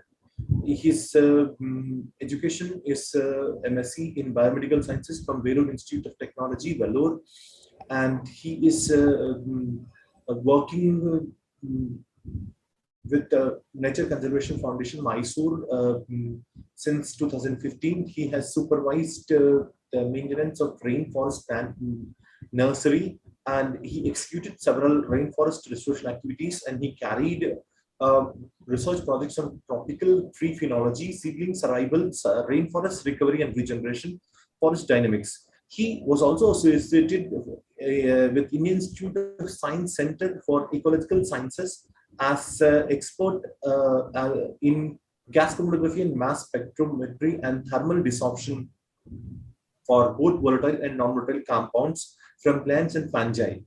He was also associated with the Chennai Medtech Laboratory in 2010 to 11, and he also worked for inspection at NABL, UAS, and MOEF. He also has experience in testing pesticides using sophisticated instrumentation. He was a field assistant at Center for Ecological Sciences Institute of Science, Bangalore during 2008 to 2009. He was also in a project at Dr. Reddy's Laboratory, Department of Cell Stability, Hyderabad during 2007 to 2008. There are a number of publications to the credit of Mr. Kasinath in the national and international review. He has also experience of presenting in several workshops and seminars for the ecological restored rainforest fragmentations in Annamalai Hills in various national and international reviewed uh, conferences and workshops. He has handled a number of laboratory instruments and he has several other achievements to his credit also. So with this introduction, I would like to invite Srinivasan Kashinathan to deliver his talk on ecological restoration of degraded rainforest in Annamalai Hills, Western Ghats. Over to Srinivasan. Thanks, Dr. Ahmed, and I'm really happy to be a part of this webinar. Am I audible, Ahmed, Doctor? Yes, yes. So yes, your camera is off, but you are audible. Yeah, I have a network issue. So because I live in a hill station, so we have a issue with the band. So I'll mute now the video, but I'll continue with the audio. Right? That's all right, right, Ahmed? Yes. Okay. Hi everyone. I'll be presenting ecological restoration on degraded rainforest patch within the tea dominated plantation. Before we get into this, before we get into the topic, I want to briefly introduce on importance of the tropical rainforest and the recent pressure on this forest across the tropics. So if you look at this slide, so the dark green patch it's a tropical forest. So the tropical forest found all the way from the southern America to Southeast Asia. So this tropical rainforest has high diverse terrestrial ecosystem. Also, it comprising at least 40,000 to 53,000 tree species. But the tropical forest is also suffering from a substantial loss of forest, fragmentation, and conversion for the other land uses. For here, the fragmentation, what does it mean is the contiguous forest patches, contiguous forests were degraded, and this forest become pockets like a island. So and it completely disconnected from the contiguous forest. There have been studies shows nearly 2.3 million square kilometer of forest we have been lost since 2000 to 2012.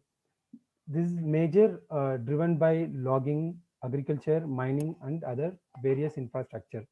But the major concern for the two major concern for this loss is one is a biological diversity and carbon emissions and loss of carbon storage. This is recently we've been also facing. I mean, some of the earlier people, earlier faculties also said about the climate changes. So we were aware of this changes in the weather, local or globally. So it's mainly because of the degradation of huge forest across the global. So our work is mostly focus on fragmentation. So there are two significant effects on changes in the forest fragments. One is the forest structure and the community structure. There are studies have shown that from the earlier, the fragmentation alter the forest stand structure where decrease in the large trees, natural regeneration, that leads to the biodiversity loss. Beside the changes in the forest stand structure, there is also changes in the community structure in fragments. The studies have shown that when there is a degradation, there will be an increase in the pioneer and invasive species. Here, the pioneer is mostly very soft-tooth tree, which comes first, where you could see in this picture. It's called Clerodendron viscosum. Even it's a native, but it's still it is a open species. Open species where it when there is a degradation, you see most of this pioneer comes take over the place. Also, there have been studies also shows that it also decrease in the old growth forest, which also leads to the loss of carbon storage. Um, Coming to this graph, when you look at this graph, when there is a forest uh, conditions is over the period, the forest conditions like mainly tree covers due to the various degradation when it comes down, whether um, the restoration, here the question, can ecological restoration help to recover the this forest covers. So according to the SER, this SER is stands for Society for Ecological Restoration. In 2004, they given the definition for the for restoration is process of assessing the recovery of an ecosystem that has been degraded, damaged, or destroyed. But often we always confuse with ecological restoration and the general planting. So we have been seen across global or across India, there have been trend that tree planting, the mass tree planting is happening, which also tells you that the just planting a tree is not going to be help to create a forest, because there have been there are few number of species they plant, like for example single monoculture species, mono single type of species they plant, or very few, like 5 to 10 species of plants they plant, which never bring back the original forest. So our we know this we know the our work mostly focus on the Western Ghats, which is western part of the India, and the Western Ghats, it's all runs over all the way from the northern part of Maharashtra to till the southern part of Tamil Nadu or Kerala. If you look at this Western Ghats,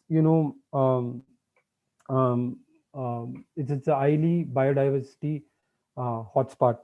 Also, so there are very few rainforest patches found in India, like Western Ghats, also Northeast and Andaman Nicobar Island. But our work is mostly focused on Western Ghats, which is southern part of India. So, so if you look at this, is the widest part of the Western Ghats where we work. So our present work is happening in Annamalai Hill, which is in the southern part, as I said, southern part of the Western Ghats, um, and it's supposed. So if you look at this light green, this is a Annamalai Tiger Reserve, and this also surrounded by Annamalai Hill range, which is included Kerala as well as Tamil Nadu. Altogether, it comes around the 5,000 square kilometer. Only the Annamalai Tiger Reserve is 1,000 square kilometer. So within the Annamalai Tiger Reserve, you could see this pale green. It's called Valparai Plateau, which is range around 220 square kilometer. Within this Valparai Plateau, you also see the lots of rainforest fragments, which is the green, the dark green patches.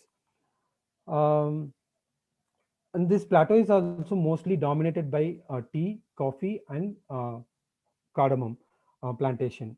There are nearly 40 plus rainforest fragments distributed across this plateau. This fragments is mostly belongs to the different private land owners. Um, so going to next slide, if you look at this is the view of Valparai. On the upper topmost picture, you see on the right side, this is a contiguous rainforest, which is relatively undisturbed, which is in the Annamalai Tiger Reserve. And you see in the middle that there's a tea plantation, and next to that there are uh, uh, forest fragments, which is completely disconnected from the contiguous forest.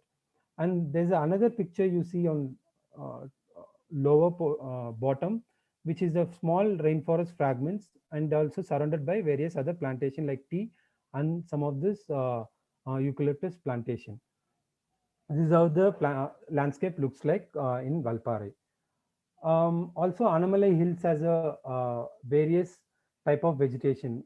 From the foothills, it starts from the lower elevation, starts from like dry deciduous and goes little higher, moist deciduous, rainforest. Within the rainforest, we have three different elevation, like low elevation rainforest, mid elevation, and um, uh, high elevation rainforest. So our work is mostly within this mid elevation rainforest. Also, we have a shola grassland, which is more than 2000 meter from the sea level.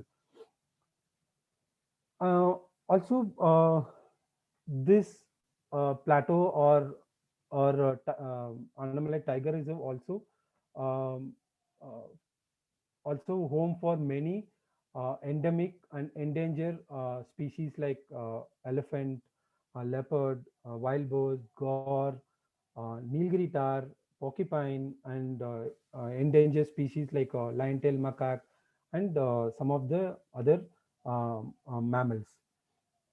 Also, it's endemic to many other birds like great hornbill, Malabar grey hornbill, and other few species of bird.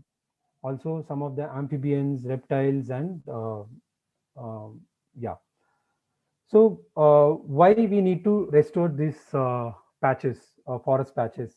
When you look at this the forest fragments, as I said, the Valparai Plateau is a 220 square kilometer, and it's surrounded by a various other wildlife sanctuaries like Annamalai Tiger Reserve and Kerala forest patches like Parambiculam, Erviculam, Chinnar. So the Valparai is completely surrounded by a forest patches, and then in the middle of the forest there's a tea plantation. Within the tea plantation there are pockets of rainforest, and these rainforests are very important because for the connectivity of various wildlife to maintain the biodiversity, and it also act as a refuges for the many home for the many wildlife, and connecting these forest patches and conserving the outside the protected area as well. So how we start the restoration? So before we start any planting in any restoration sites which have been degraded, so we do a assessment. We go to that particular degraded site, and we put a plot. We assess quick assessment like we uh, take a count of number of trees, number of tree stems and number of species, regeneration, canopy, invasive species. So there are various things you have to look at it before you plant any of this degraded site. And once you select your site, then you need to select the tree species. As I said, the Valparai Plateau is also as a various elevation gradient. So there are lower elevation, there are higher elevation, there is mid elevation. Within the plateau only, we have a different type of elevation. So you need to we need to be very careful while choosing the plant species for that particular elevation of the degraded site. Once you done the decide the tree planting tree species, then we start preparing the um, sites. So here, while we are preparing our sites, we are very carefully remove the invasive weeds like Chromalina odorata, Mycenias macarantha, lantana. So lantana is it is one of the major invasive weeds across this our landscape. So we carefully remove without disturbing the natural regeneration. So here natural regeneration, we always be very careful while we are doing a plot preparation, because the natural regeneration or the 100% survival then what you plant. So while we are doing our preparing plot preparation also, um, uh, our indigenous people involved for this activity. So it is always good to have a sustainable supply of planting material, and it is crucial for any planting based ecological restoration project. So locally seeds are ecologically and genetically appropriate for the planting in the restoration site. So we have our own rainforest nursery. So where there will be a seed collection throughout the year, like most of our seed collection happening across the within the landscape, mostly on the roadside, forest trail or forest edges, because we don't want to disturb any regeneration or disturbing taking a seeds from inside the forest, because it will affect the regeneration, natural regeneration. So we collect mostly on the roadside, which is likely to survive, because there are lots of vehicle ran over, and their germinations rates are very less. And also, while forest department or companies on the edges, they throughout the year they maintain the edges, so they always clear, so they don't allow any vegetation to grow on the edges. So it's better to collect those seeds and bring them into the nursery, and we do seed processing. So here we carefully handle seed processing by removing pulp and uh, checking their viability and their dormancies, all those stuff. And here also in our nursery, uh, most of our staff will come from the indigenous people who have their knowledge, very well knowledge on the how to handle the seeds. And once the seed processing, so here we don't use any chemical treatment or any artificial stimulation, and we want to look at everything on the natural base, because ultimately all these plants will go to the forest. So we don't want to do any artificial stimulation. So once we are done with the seed process, we'll sow it in the soil. So here the soil also locally we will get it, and we add a compost and some sand for their composition, because usually the rainforest seeds or plants, they have very deep rooted and widely spreaded. So you need some sort of very loose soil, otherwise the plants might die. Once the seeds sow and we monitor them, so we have a different sections. So once it's enter into the nursery, and it take care for the throughout the year, and once it's ready for the plant, it will come to the end of the nursery. So totally nearly we have 120, 100 to 120 species, and around some 40,000 to 60,000 saplings for planting. Also, we also give plants to the local companies, like for example, coffee plantation, because coffee is a berry crop, it's a fruit crop, and it need a shade, more shade. So during the colonial period, there are lots of invasive species came into this plateau, and they planted because they are very fast growing, and also it affects the diversity in the plateau. So what we also suggest and recommend to the coffee plantation planters to grow the native plants in their coffee. It has a lots of benefit for wildlife and good shade, and also their leaf litters are very good for the compost for the soil. Um so this is one of our first restoration site in Valparai. In 2002, one of the a company has provided a small uh, land which is adjacent to the forest fragment. So we planted here in 2002, and after a few years it was like this. After a few years it was like this, and now you see the the, the entire patch has been restored. And sorry, Ahmed.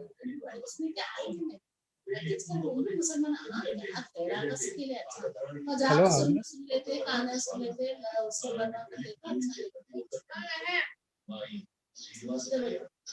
अच्छा है test test Ahmed. अच्छा है क्या की lagging है रे जरा बोल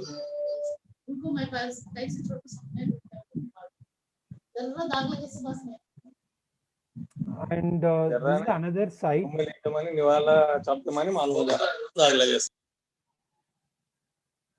And this is another site in the same year we have restored. It was like this. You see mostly lantana, chromalina. There's a lots of weeds, and you see there's one jackfruit tree. After we remove all these invasive species, we planted, and it was after a few years it was like this, and now it looks like this. This is the present condition. This is another site which is completely dominated by lantana, camera, and a few pioneer species, like I said, clerodendron, and very few native species are standing, and also you see small plants which have naturally coming up, so that we make sure that we don't disturb them. And after we planted, it was like this, it was like this, presently like this.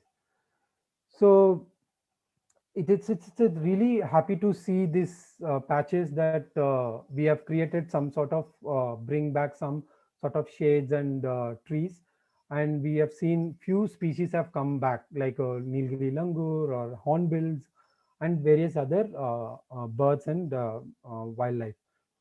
So what if so we went back into this restoration sites to look at this whether the restoration helped in the recovery.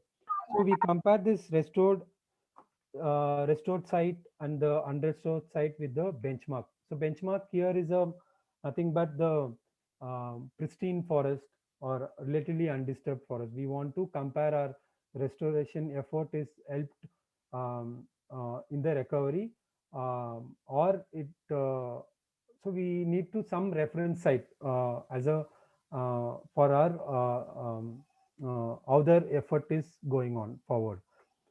So where we went to this restoration site, weed removal and planting carried out, and whereas unrestored site which is adjacent to the restored site, I have not done any activities like weed removal or planting, but we have looked at it only the natural regeneration. Besides this, we went to see how they match up with the relatively undisturbed forest. So we selected the benchmark location with ATR, which is a Annamalai Tiger Reserve, where undisturbed forest for the comparison. Therefore, we used the reference ecosystem. We did some plot survey where we did some 20 by 20 plot. Within this plot, we measured height, girth, more than 3 centimeter dBH, and we identify the and we identify and counted the tree species. And these are the result. When you look at this tree density, species richness, and carbon storage. If you look at these first two variables, so this is the orange is a unrestored where we haven't done any planting. Only we looked at natural regeneration. Restored, the green is a restored site where we actively planted of native uh, uh, plants, and this dark green is a benchmark where it's our reference site.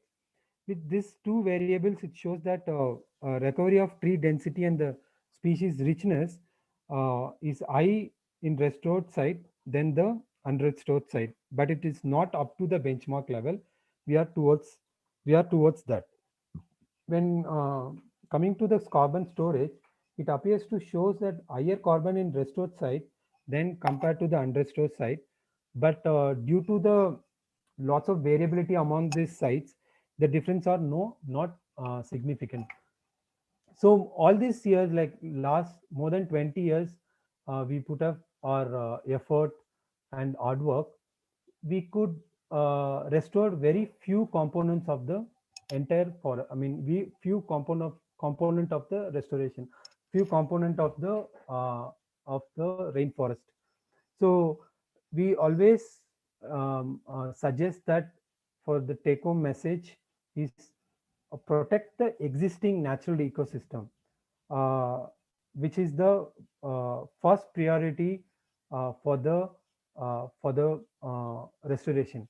So the restoration is not only the planting; it could be protecting the natural ecosystem, the existing ecosystem. And during the restoration or planting, you always aim to high diverse or maximize the diverse of plant, the native species. And also it could help to uh, bring back or reverse the habitat loss. Apart from our restoration, we also does lots of other research on tropical rainforest. One, we also were talking about the climate change. One of the best important studies throughout the planet, throughout the world, are focused on the tropical tree phenology. So tree phenology is nothing but a study of the life cycle of reproductive cycle. For example, when tree when the plants are flowering and fruiting, it's also how the climate or impact on this changes in their pattern over the period. So it's a long-term research.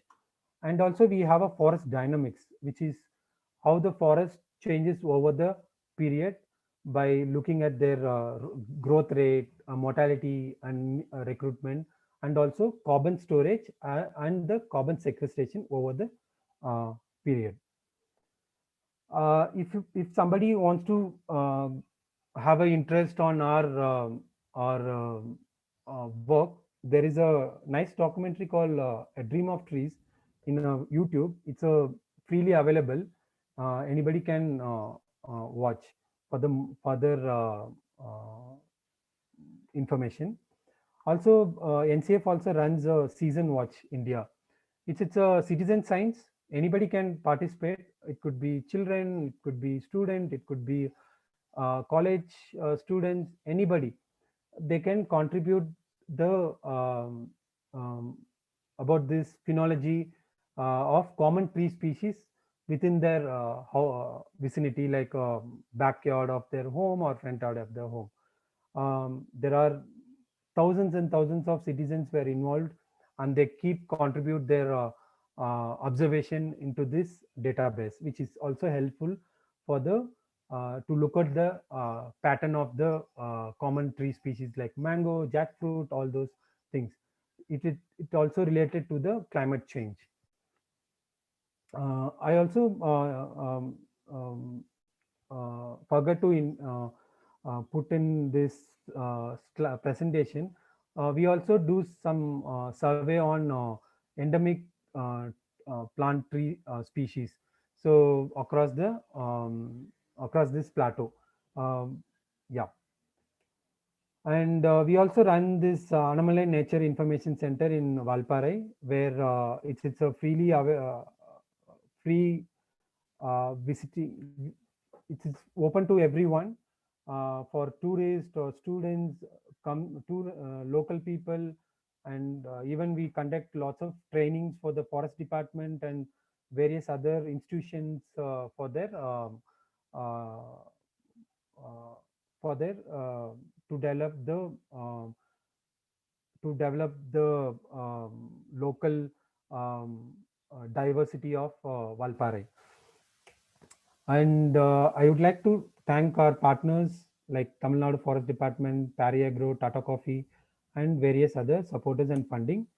And thanks to our team and my field staff and colleagues. And yeah, photo credit to all the things. Yes. Thanks so much. Thank you, Srinivasan, for such a wonderful, inspiring concept. What you're doing really is it's a hats-off job that restoration works are carried by the NGO to conserve the greenery. Thank you so much for joining with us and sharing such a wonderful presentation. So now I request Dr. Krishna Chawlu to start sharing her screen. Ma'am? Yeah, thank you, ma'am. 1 second, let me give some time for, yeah. You give me some few minutes time to introduce you. It is a warm welcome to Dr. Krishna Chawlu, Scientist Botanical Survey of India, Arunachal Pradesh Regional Center, Itanagar, Arunachal Pradesh. She is working in this post since 2015, and she's serving as a scientist. She worked as Scientist B in Center for Orchid Gene Conservation for East Himalaya region, Manipur, under Department of Science and Technology, Delhi, Government of India for 5 years in Manipur. She did her PhD from Rajiv Gandhi University, Doimuk, Arunachal Pradesh in Orchid Flora of Lohit district of Namsai in 2010. Dr. Chawlu has published 75 papers in both national and international journals with book on Orchid of Northeast India, Volume 1. She is having 14 species and many new reports to the country as well as to the state. She was awarded gold medal by Governor of Arunachal Pradesh, Dr. B.D. Mishra, for contribution in research. She is life member of Orchid Society of India, fellow of Indian Association for Angiospermic Taxonomy and East Himalayan Society for Spermatophyte Taxonomy. With this words of introduction, I would like to request Dr. Krishna ma'am to start her presentation. Over to you, ma'am.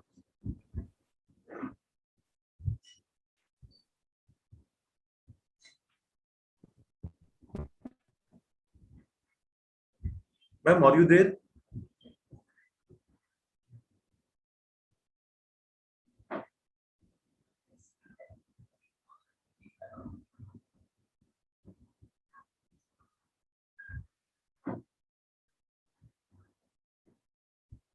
Ma'am, you start.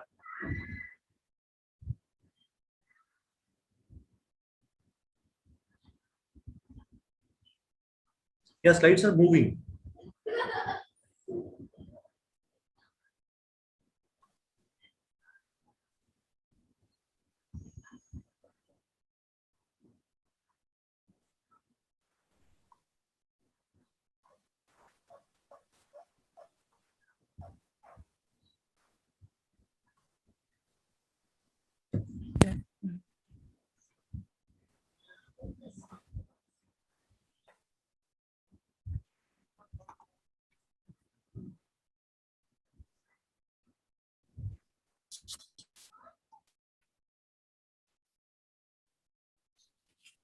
Hello.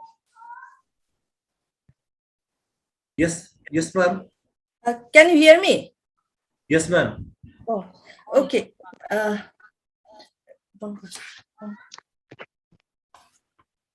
Well, my slides.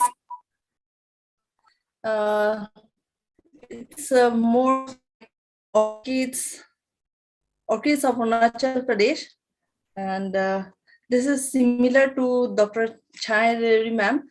And so, something is wrong, I think. Ma'am, slides are moving. You continue. Yes. No, actually, some screen is coming. Yeah, some box is coming. My laptop. Some box is Yes. coming. Yes. Let it be, ma'am. You continue.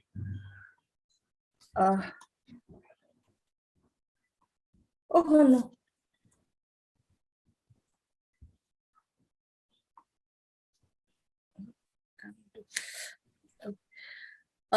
Well, my topic is all about orchids of Arunachal Pradesh and its conservation. Well, introduction. Arunachal Pradesh, which is known for its natural resources, the largest state in Northeast India, it is considered as one of the mega biodiversity hotspots in Asia, and it's known for its high concentration of orchid wealth. This high concentration of orchids in the state may be attributed to its ideal natural climate condition like high rainfall, high humidity, and presence of maximum forest cover comprising of very rich, diverse vegetation. The extremely variable topography, climate, altitude, and vegetation support high biological diversity. Well, this is Arunachal at a glance. Why this screen is coming? Khan sir? Ma'am, it is something error. You continue, ma'am, because Okay. it's visible. Full screen is visible. Okay. This It's is fine. You Arunachal at a- continue, Dr. Chal. It's fine. It can be seen. You can continue. Okay. This is Arunachal at a glance. This is the total geographical area, that is 83,743 square kilometer, and likewise it is a state capital is Itanagar. This one is the forest cover showing the forest. A green part is the forest cover of Arunachal Pradesh. This is the political map. Well, angiosperms, it is a distribution of 4,000, more than 4,500 species in Arunachal. Gymnosperm is represented by 34 species, ferns 350 species, bamboos 57 species, ratans and canes it's 18 species, medicinal plants has 500 species, edible plants like it's more than 400 species, orchids it's 558. It's more than 558, but recent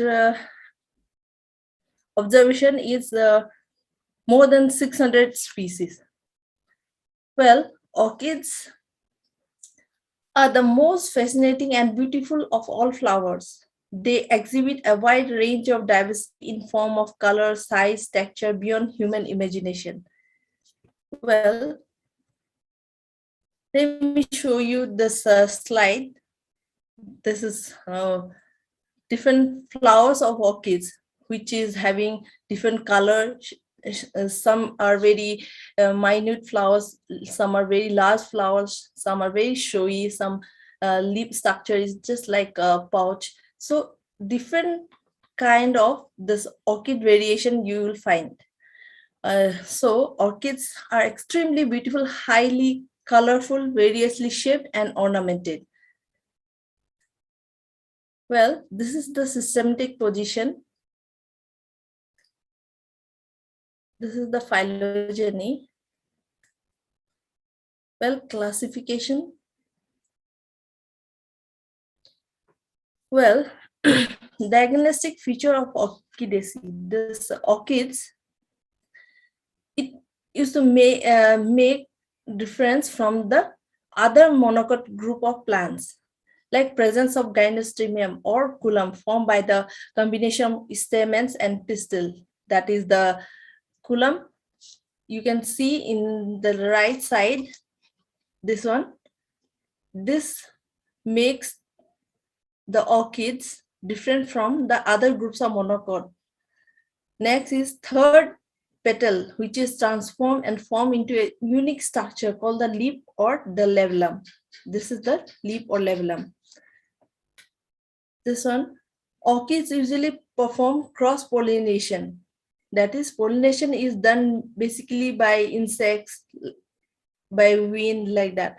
So it is developing every now and then, developing new structure like that.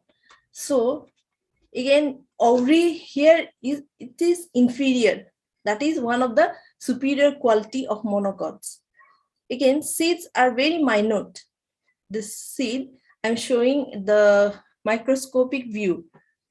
Well, next is respiration.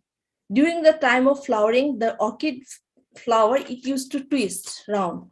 So as to this leaf will come down. So these features which make the orchid different from other monocot plants. Well, this is the difference. This is the common monocot plant. This is an orchid. Well, while describing our orchids, we used to describe from the habitat, and we make the plate like this. Then where it will have the habitat structure as well as this flower, and again we will dissect those flower parts likewise. This is the leaf, this is the dorsal sepal, this is the lateral sepal, these are two petals. Again, leaf, we will be showing the close view of the leaf, how it is fimbriate. That is, fimbriation pattern, it will also differ like that. All the different parts we are showing here, the pollinia, anther, this culum also we are showing. Well, this already described by Chaya ma'am. This is the habitat, epiphytic orchid. This is the terrestrial orchid, saprophytic orchid. This is lithophytic orchids. These are monopodial and sympodial orchids. So I will quickly run the slides. Characterization of this roots. Well, here we have the photosynthetic root, storage root, symbiotic root, filamentous root. Well, all these different 4 kinds of roots have the different functions. Like photosynthetic roots, it used to do photosynthetic activities. Storage, few orchids have this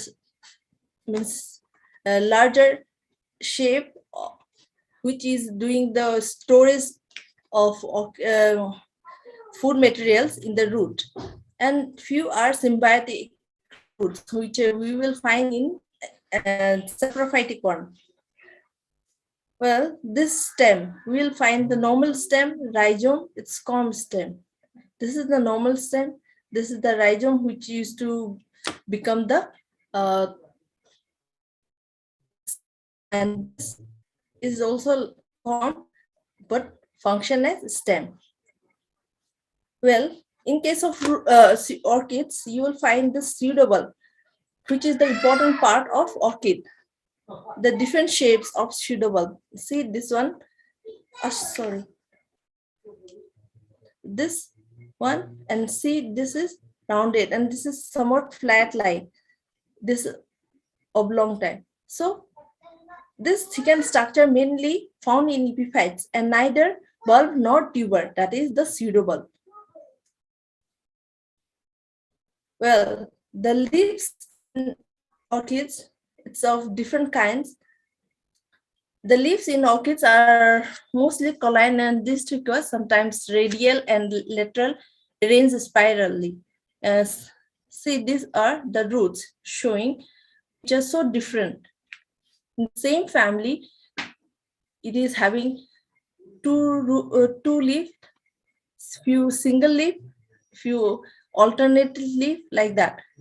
Few are very long leaves. Now about the inflorescence. Again, you can find the different kinds of inflorescence. That is mainly, we will find the racemose kind of inflorescence in case of orchids. This solitary inflorescence, and again drooping inflorescence. Likewise, we can see different kinds of inflorescence in orchids. Well, these are the flowers. I'm showing just 2 plate of flowers, which is so different. and this one is very minute, just like 2 mm, 3 mm, one flower, like that. Now the parent segment. Parent segment, there is 3 sepals, 3 petals altogether we call as tepals. Among the sepals, dorsal one is totally different from the lateral ones. They remain free of the most of the orchids. They remain free, but in some cases there is some degree of union between the laterals one. Out of the 3 petals, inner 2 are mirror image, like they are most of the time same. But whereas in case of the 3rd petal, which is highly modified and formed into a different structure called the lip or labellum, which make the orchid different from other groups of monocots. Well, about the lip, which is the 3rd petal, which is so different from each other. Say this is fimbriate nature, this is trilobed, this is pouch-like, this is entire. So we can see the different case of lip. Now the column structure. See, few column structure, it is very long and very short are there. Few having the column foot and few without foot. So there is again variation in column structure also. Well, in case of anther also, you can see the variations. See, this column or this anther is so different, like it is pink in color and somewhat short, but whereas see, this is very long and acuminate type of anther.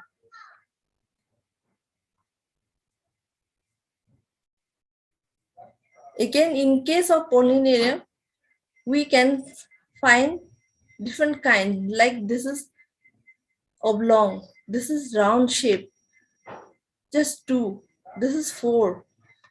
See, this one is 8. In like area, it is having 8. Like that, we can find different kinds of pollinaria. Well, about the stigmatic structure and rostellum. This is the stigmatic structure. This is the column. Here is the stigmatic structure. And to stop the pollination, the structure, this one is called as rostellum. Next, fruits and seeds. Like seeds, in case of symbiotic orchid, you can find this fruit is so different, single, and it is means white in color. Whereas in case of other species, you will find it is many and green in color, like that. So we can find the variation in seeds also. Well, distribution pattern.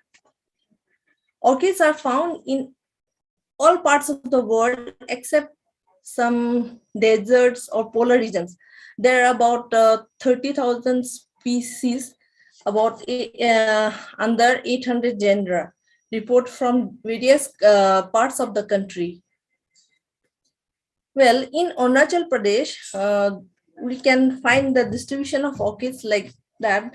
From we have this from tropical zone to alpine zone, which used to cover the all kinds of orchids. That's why Arunachal is having the highest number of orchid species. In tropical zone, we can find this Acampe, Erides, Arundina, Graminifolia, this Bulbophyllum, Calanthe. Then if we move slightly higher, that is the subtropical zone, we used to find Acanthe papium, Apostasia, Bulbophyllum, Ceratostylis. Then again, we will move to somewhat upper zone. We will find Bulbophyllum, Calanthe, Silogine, like that. And in the top zone, that is the alpine zone, we used to find this Cyplanthera cypripedium, Herminium, etc. So from these slides, you can see in case of tropical zone, there is maximum diversity is there. And in case of alpine zone, there is less diversity. Means maximum number of orchids is found in tropical zone, whereas in alpine zone, it's a very few orchid species are found. And again, in case of this tropical zone, we used to find those mainly epiphytic one, whereas in alpine zone we used to find only those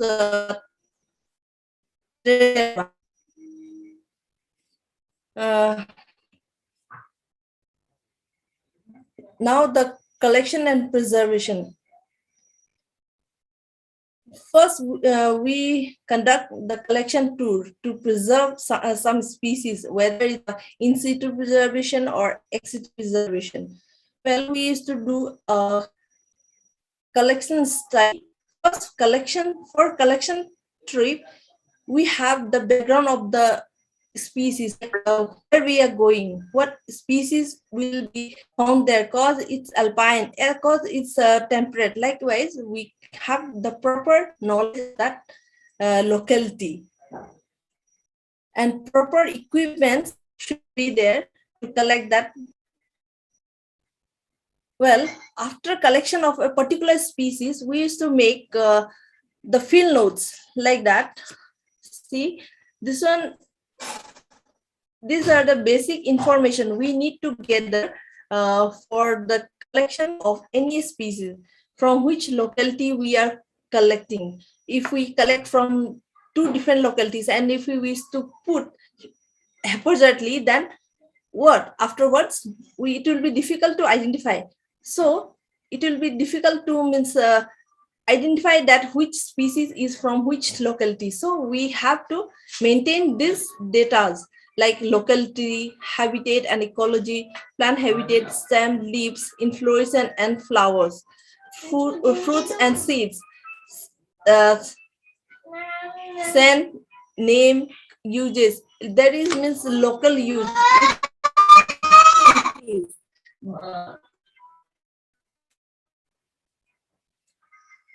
Well, this is the way we used to collect.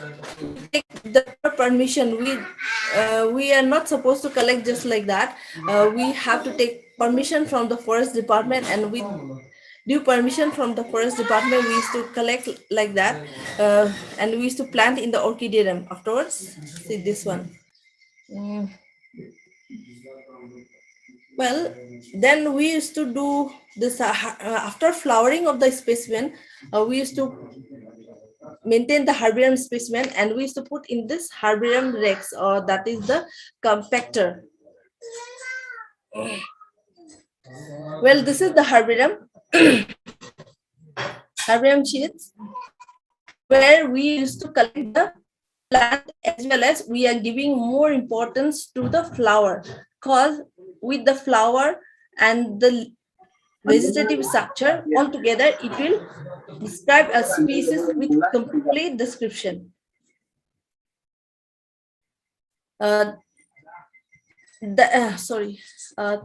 This one is epiphytic orchid, and this one is terrestrial orchids. Here you can see that for this leaf, we are doing folding, because this sheet is not enough to put this leaves. So if the plant or the leaf is long, then we used to fold, and to represent the whole plant, this is the inflorescence, this is the leaf, like that. And afterwards we are putting stitch so that it should not fall. Well, for small parts, we are putting in a small packet. This is the stitching. Well,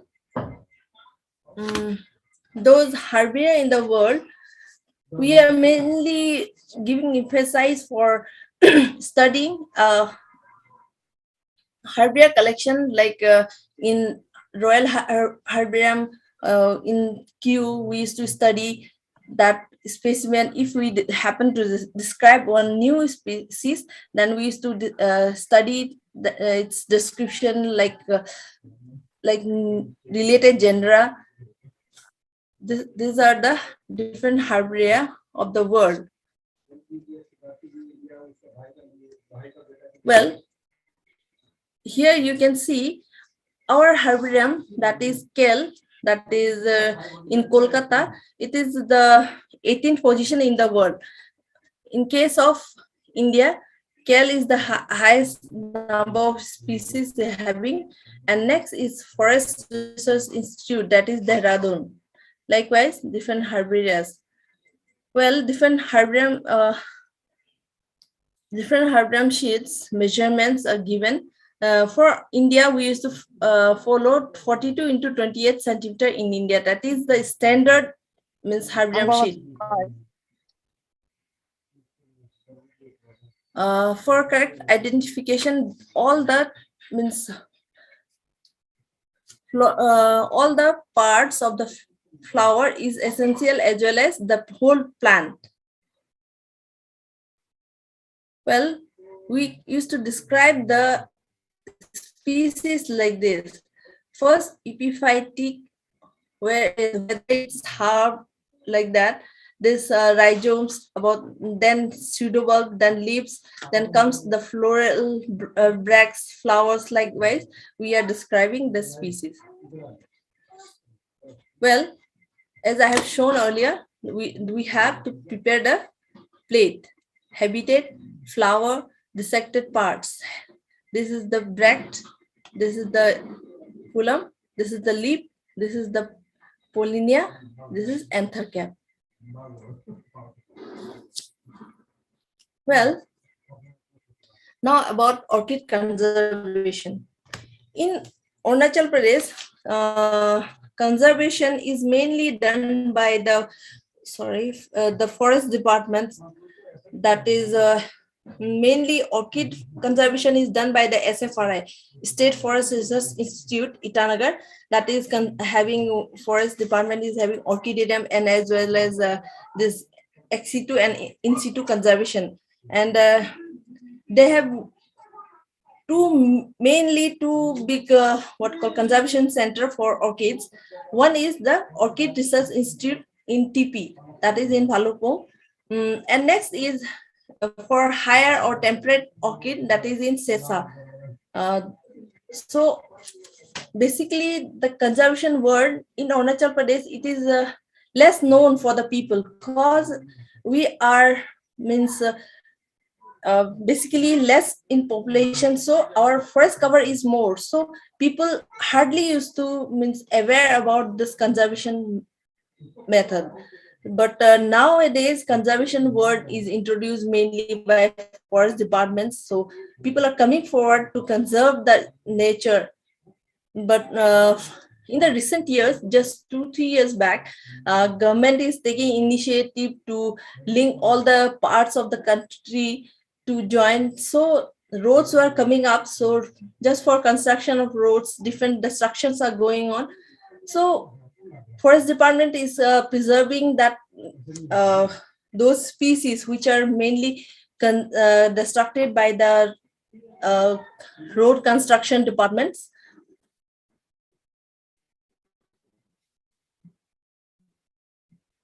These are the general conservation method, but I am told here to discuss about the conservation of what called Arunachal Pradesh. So I'm telling you the ground fact, because I am from Arunachal and I have been here since from birth, that in Arunachal, conservation is known by the people, because here population is very less and most of the part is covered by forest. And Khan sir, hello. Yes, ma'am. Yes, ma'am. here I want to make one small means what call announcement, like if someone is interested for study in orchids of Namsai district, I have my book, A Glimpse into Orchids of Namsai district. So if someone is interested, so I can means send for free. It's so if someone is interested, please do let me know, and I'm ready to send that book, but give me some time for that. Sure, sure. And with these words, thank you very much, sir. Yeah, very kind of you. We have seen the two presentations in orchids. As I repeatedly tell you that among the 22% of the plant diversity, orchids stands top in place for the diversity. Over to Dr. Shweta. Dr. Shweta, you can start your presentation.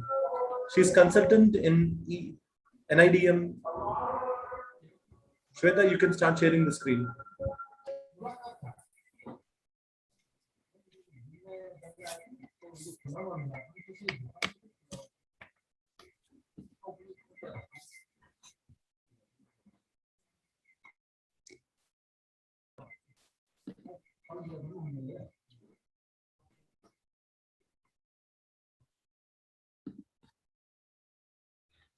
Thank you, Dr. Ahmed. Is my screen visible? Full screen? Yes. Okay, thank you.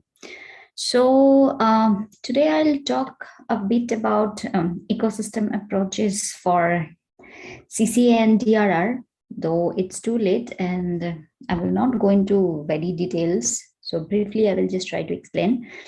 So as you can see that from the title slide itself, there is a diagram or you'll say some kind of photograph in which you can see that two situations are there. In the first situation, which is written as the present situation, we can see that tsunami kind of waves are there, and for stopping those waves, practically nothing is there. So few palm kind of trees or few coconut trees are there which are actually not able to stop those kind of waves. So this is the situation that we are facing in the coastal areas at present. But what could be is the second picture, where you can see that various types of vegetations are there with different heights, with different width, and those can actually help us protect ourselves from especially the storms or the waves due to the storm surges.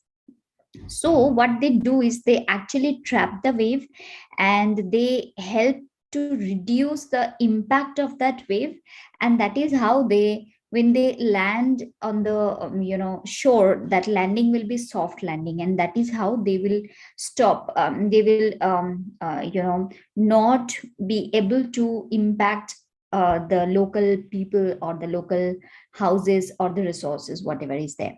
So this is how we can actually utilize our nature to save ourselves from different types of disasters. So let us go into bit detail. So I will talk about a few different scenarios where we will see that what are the impacts that climate is exerting on different regions. So first I will talk about the forest. I'll come to the ocean at the last. So if you think of forest, be it any kind of forest, you will see that due to the climate change, the most important impact that we see is the forest fire. So in last few years, you must have seen that forest fire has caused enormous devastation in almost many of the countries of the world. Throughout the world, forest fire is a big concern now. And when there is a forest fire, there are lots of problems which are bit of connected problems, not directly, but indirect impacts are a lot. So whenever there is a forest fire, everything all other vegetation will be full of ashes, and also their productivity will be reduced, and so many things. So whosoever is from, I mean, you are from the botany department, you will be knowing much more than me. But the common problem is whenever the entire vegetation is lost, imagine if that forest is on a hill slope, then that actually induces to many other things. Will be soil degradation. Then whenever a forest fire will be there, if heavy rain is there, definitely the landfall will be there. So more landslides, more mass movement, mud flow, all those things will be there. So there will be much more vulnerability for the local people and the resources. Therefore the forest fire can cause a chain reaction for the upcoming disasters. Also that will reduce the nutrient of the soil, and that will reduce the further growth of the soil, growth of the vegetation. So these are the things. And whenever there is a forest fire, that also destroys the local freshwater sources, because those ashes will be going and falling on the water, and the animals who are even able to escape them from those fire, they will be dying because of scarcity of food and fresh water. So this is the difficulty. Now let us come to the mountains. So more and more the climate is changing, and temperature is increasing. What will happen is the glacier caps or the ice caps, those are there on the mountains, those will melt, and ultimately the sea level rise problem. And we all know that as per the IPCC reminders, it is known to all now that by 2050 there is a chance, I mean, even if we consider all the debates those are going on regarding this, but then also it is a truth that most of the shorelines, most of the coastal areas will be underwater. So we should actually be careful about that, because we know nowadays the gloves are increasing like anything, and landslides and cloud burst, everything is increasing, and this is only due to the climate change. Now let us go to the inland water. So where inland water is the main source for the fish species and many other animals those live. And also the inland waters like lakes and ponds, those are the main ecosystem that we can see in the even in the city areas or even in the villages. So for city areas, these kind of wetlands or this kind of lakes, those are really really important, because this also helps in reducing the urban flood, because whenever there is some big water bodies there, that helps to absorb the excess rainwater. So whenever I talk about reducing the flood, especially for the urban areas, then I always say that one of the most important and possible way is to increase or maintain the wetlands or the lakes those we have. Now let us come to the ocean and let us see what is happening there. So basically by now, or even not now, much more earlier, within 2020, I mean 2017, 75% of the coral reefs were bleached. And our shorelines, as I mentioned already, are not protected, and our shorelines are getting eroded, and our fisheries are being hampered, because plastic pollution is also there, because we are not controlling the use of plastic, especially in the beach areas. So lots and lots of microplastics are going into the animals those are there in the ocean. But the basic problem is not that, another big problem is there. So let us come to that. So the main problem is ocean acidification. What is that?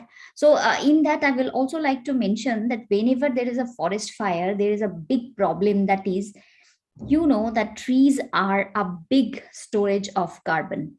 So whenever the forest fire is there, that entire carbon storage is coming out in the air, and ultimately you are increasing the carbon content of the air. So that is disastrous, because holding the carbon that is already available in the air is a difficult task. And moreover, when you are increasing, so we are talking about like in Delhi, we are going for odd even to reduce the pollution.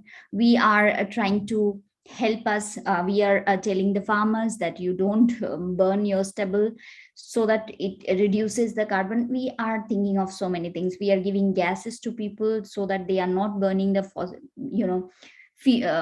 woods for fuel.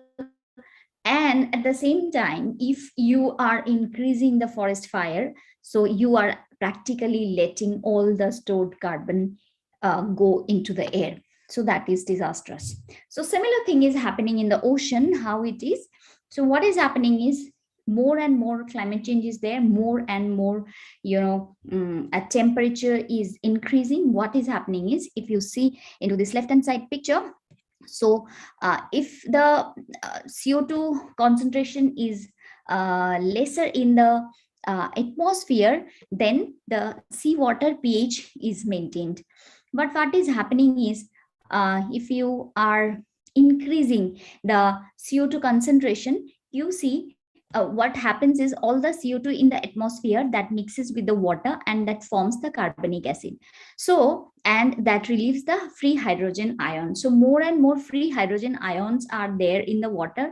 The soil water pH actually decreases. Decreases means it will become more acidic, and more, you are introducing CO2 into the atmosphere means more and more CO2 will get mixed into the water, and they will produce more carbonic acid, and also they will increase the free hydrogen ion. So both this free hydrogen ion and the carbonic acid, they will impact all the carbonate shells. So why these carbonate shells are important? Because on the land, as the trees are the carbon storage, in the ocean, this carbonate shells are the most important storage of the carbon. So more and more you are increasing this carbonic acid or increased this increasing this free hydrogen ion, what they are going to do is they will dissolve all these carbonate shells. So once they dissolve these carbonate shells, two types of difficulties will happen. First thing is, these carbonate shells are basically the zooplanktons in the water. So the big fishes and all, they eat these zooplanktons and they live.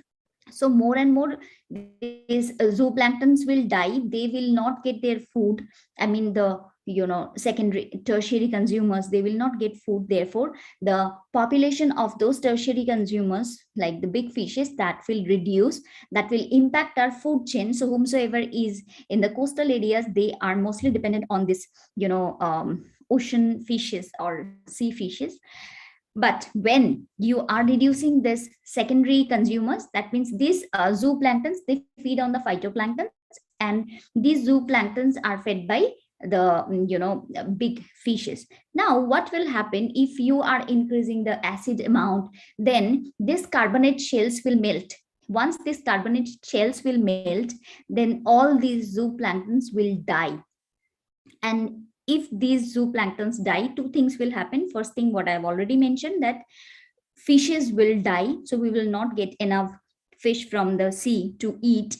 The next big problem is that when these carbonate shells are melt, that carbon will come into the atmosphere. So again, you will be increasing the CO2 of the atmosphere. So that is the biggest problem. Now what we can do is, I will tell you a few ideas that we come up with to save ourselves from this situation. So two concepts, those are, first thing is EBA. EBA means the ecosystem based approaches to climate change adaptation. And second thing is eco-DRR. So let me explain one by one. First thing is that we will use the biodiversity and the ecosystem services as a part of an overall adaptation strategy. So basically, we will take ecosystem and we will take help of the ecosystem, and we will plan our adaptation strategy in such a way that we will not use chemical things, or we will not use other man-made things. We will use ecosystem to increase the adaptation. Second concept is eco-DRR. That means ecosystem-based disaster risk reduction. So ecosystem-based disaster risk reduction is the sustainable management and conservation and restoration strategy. So let us see how that is done. So first thing in the EBA, what it does is it addresses the climate related natural hazards, long term changes in the climate, like temperature increase. So all we are doing is we are trying to capture the temperature increase within 1.5 degrees centigrade for the coming years. And that is a big deal, since we are not doing anything that can seize this temperature within this level. So the expected impacts are the sea level rise, ocean acidification, what I already explained to you. So all these foreseen things. Next, the EBA and ECO-DRR, what is ECO-DRR is, this will help to manage the risk of climate change and other things as well, like earthquakes, volcanoes, avalanches, tsunamis. Now you will say that earthquake and volcanoes has nothing to do with the climate change, but then ECO-DRR can help us from all these disasters as well. So jointly, EBA and ECO-DRR will help you manage the climate risk and it will also help you to address all sorts of disasters like storms, floods, droughts. So whether it is meteorological disaster, whether it is geo hazard kind of thing, it will help you from all the things. So what is this ECO-DRR and EBA is doing is, look at the left hand side diagram. It will mainly help you to prevent the disaster, and it will help you in recovery. It will help you mitigate the hazard, and it will also give you some adaptation strategies for climate change. Along with this will also help you to maintain the sustainable livelihoods, support the heritage conservation, water and soil protection, stabilization of regional climate, biodiversity conservation, and carbon storage and sequestration. So how important this carbon storage and sequestration, I've already mentioned in my first 2 slides.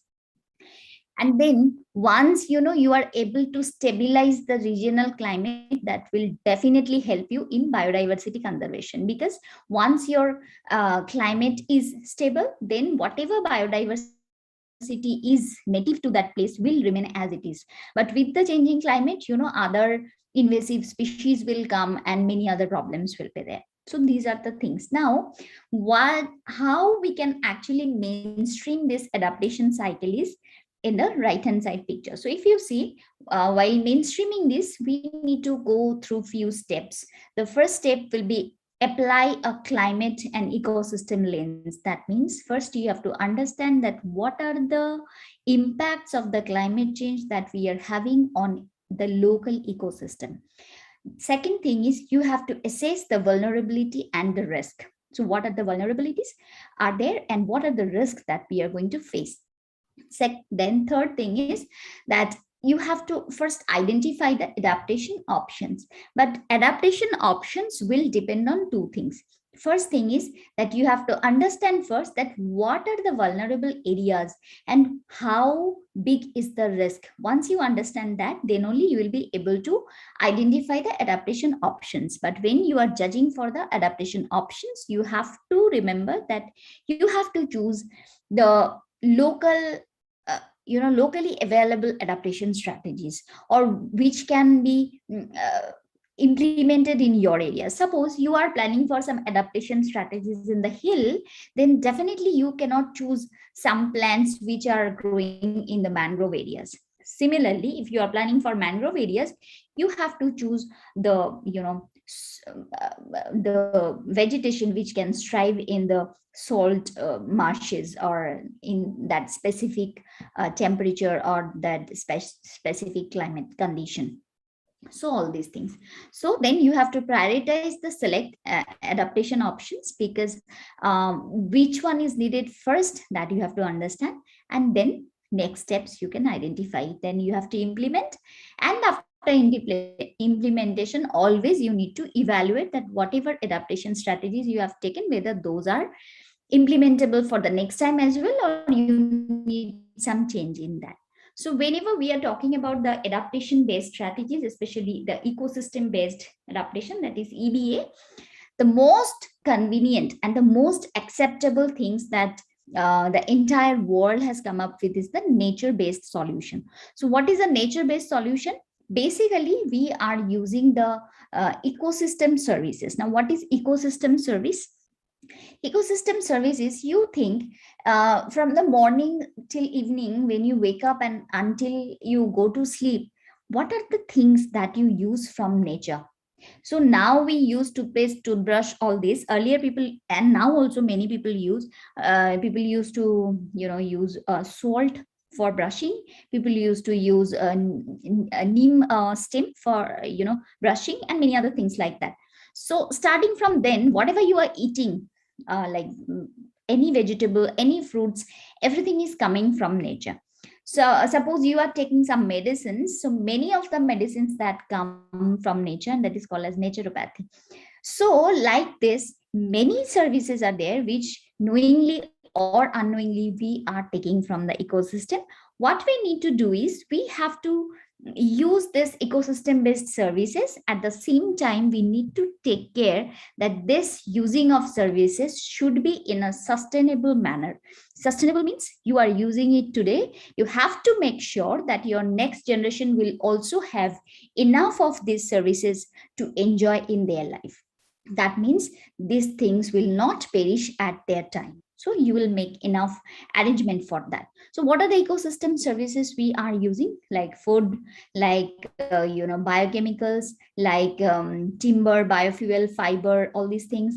Then tourism and recreation. We all we all love to go to nature.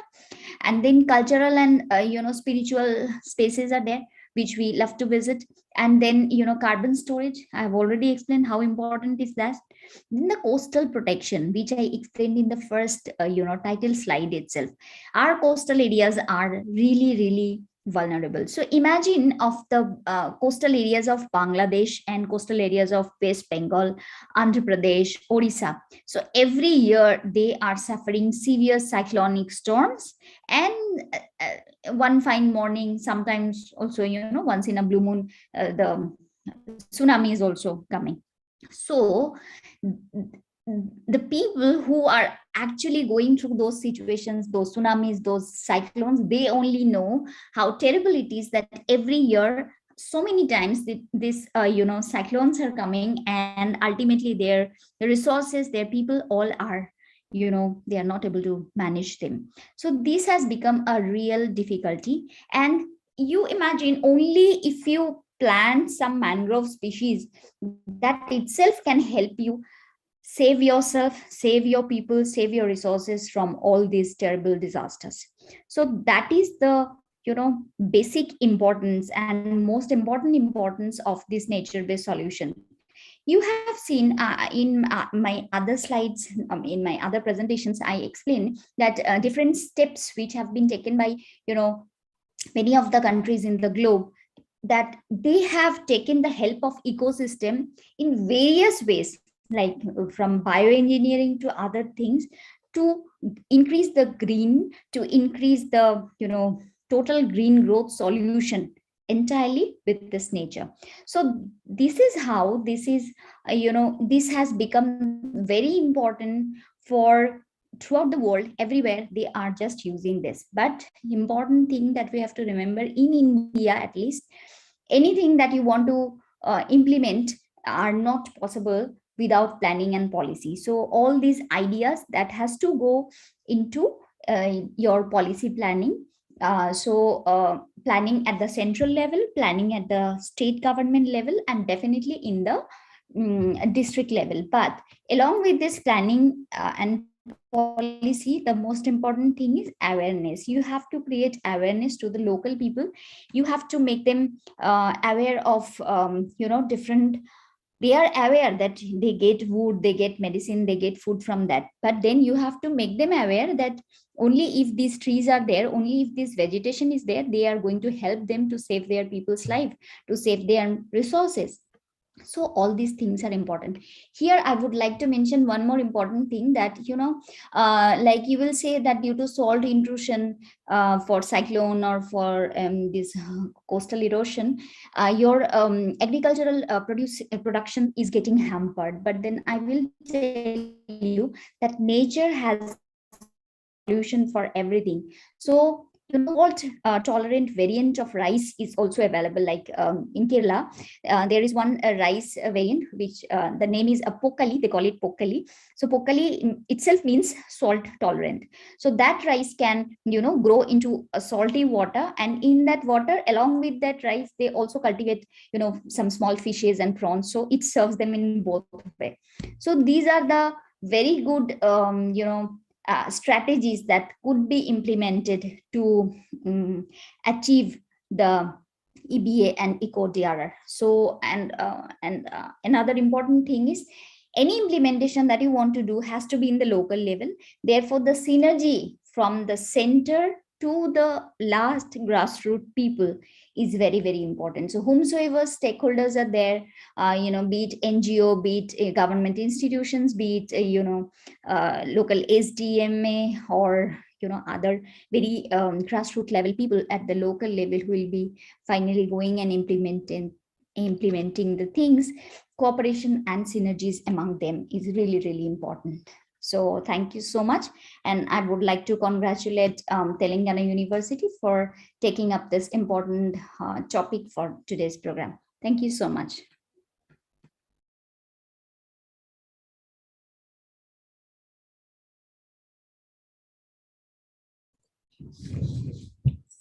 It was a wonderful presentation.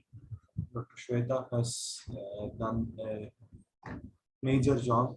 And of the session, you have given so many highlights of climate change and its how to overcome the things. And the first slide, opening slide was very interesting, and I think you have put a lot of hardships to make that.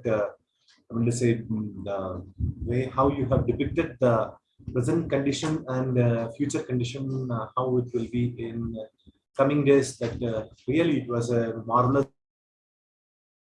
job. Your slides told more than what you spoke actually, because it was a wonderful sum up. I mean, say in a crisp how you could run the show. Yeah, you are really master of what you have made. Really, it was a great idea of presenting the job in a short while. They say you had such a wonderful mastery in making the presentation actually.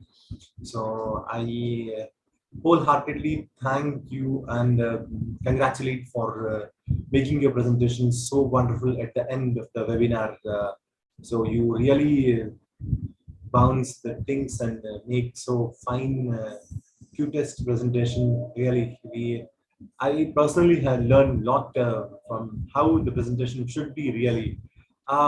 As we belong to Grand Science Group, we have opened with Dr. Chaya, where she has done wonderful presentation on orchids. As I was keep on telling that when we talk about the diversity, plant diversity especially, though plant diversity is only 20%, when I saw that word, the 20% of the, we are talking about the loss, threat, extinction, and so many things we are talking about so many things. So among the 22%, the tens or the diverse species are found in the orchids. Today we have done a great job in orchids, as our topic was on the biodiversity, and especially we have covered major portion of plant diversity, where we have two let's say champions of orchids from Northeast. Actually, Northeast is a big, let's say, fort, or we can say it is a big area of let's say orchids. So the two wonderful ladies who did really a challenging job by moving in the lot of forests and lot of greeneries, lot of vegetations. They might have whatever the collections were there. The collections were very beautiful, very pretty.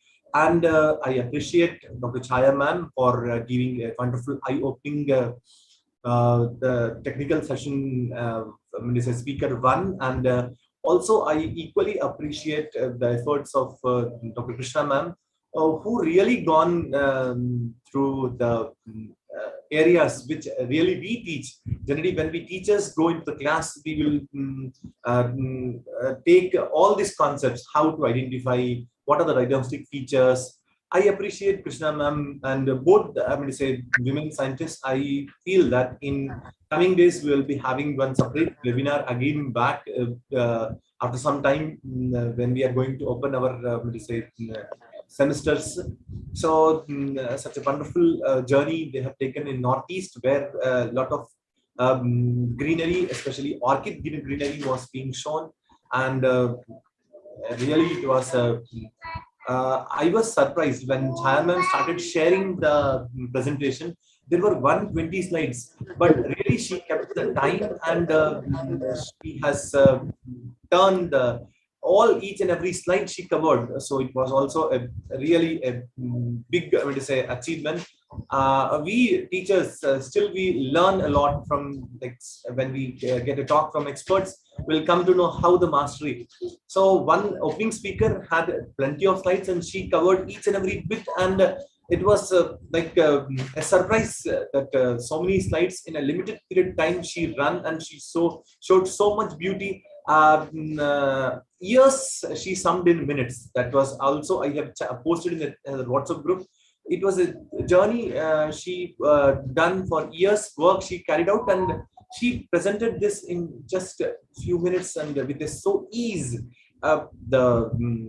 Equally, the Krishna ma'am also has taken same ease in making presentation, and the end speaker, resource person, Dr. Shweta, also need a lot of appreciation. Though she had the few slides, that is only 9 slides in the presentation, she shouldered such a wonderful presentation, beautiful presentation. So when Dr. Kopal Verma told one person from our NIDM will be the resource person, so I was wondering how the things will go. The thing has taken a big heights, and we also appreciate in the galaxy of women. So in this month itself, we have celebrated International Women's Day. So we had plenty of women speakers in today's webinar. That is a great thing. And in amalgamation, we have taken Srinivasan Kasinathan, who is from Anamalai Hills, and he's working for an NGO. So he also had a simple slides, and he showed us how restoration is being carried out and how the NGO is shouldering the responsibility in making the greenery large. As we know, the India has though 2.4% in the world land, but the rich vegetation make it a mega biodiversity center. So we are also in the Valvilo centers, a part of the Valvilo centers. So I think the webinar has gone to the heights of sky with flying colors, as we celebrated the colors of Holi yesterday. And today we have celebrated again one more colors festival with orchids and lot of beauties from freshwater algae and restoration of tree habits and all. So over to Kopal Verma. Can you speak, Kopal Verma, for a while?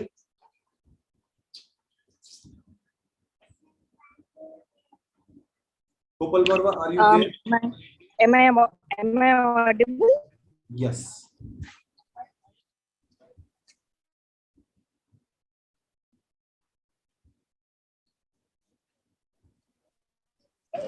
So, heartiest congratulations.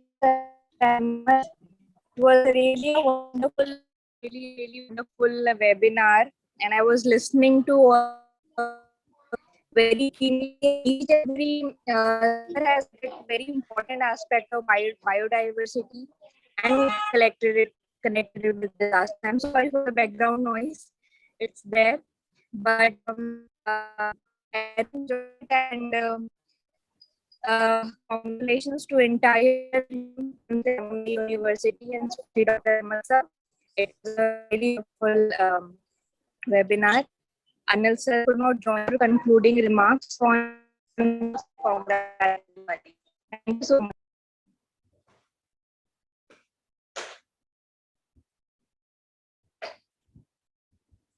Okay, there might be some technical issue over there. So, with permission of the resource persons who are still here, Dr. Chaya ma'am, Dr. Krishna ma'am, and the other teachers and the scholars and the students and the people who are around the nation who joined in today's meeting. I wholeheartedly express my deep sense of gratitude for joining with us and making our webinar great success to great heights. So I express once again thanks. Krishna ma'am will be writing to you for the book what you are going to send us. So here in our library, we will be preserving your copy, what you have done in your work. So we'll be very grateful. And it was a memory, and it is an opportunity to interact with BSI people. Again, Botanical Survey is doing a great job. That Ministry of Environment and Forest is truly doing a wonderful institute, that is Botanical Survey of India. With these few words, I would like to take the permission for ending the webinar for today. Thank you so much for joining with us.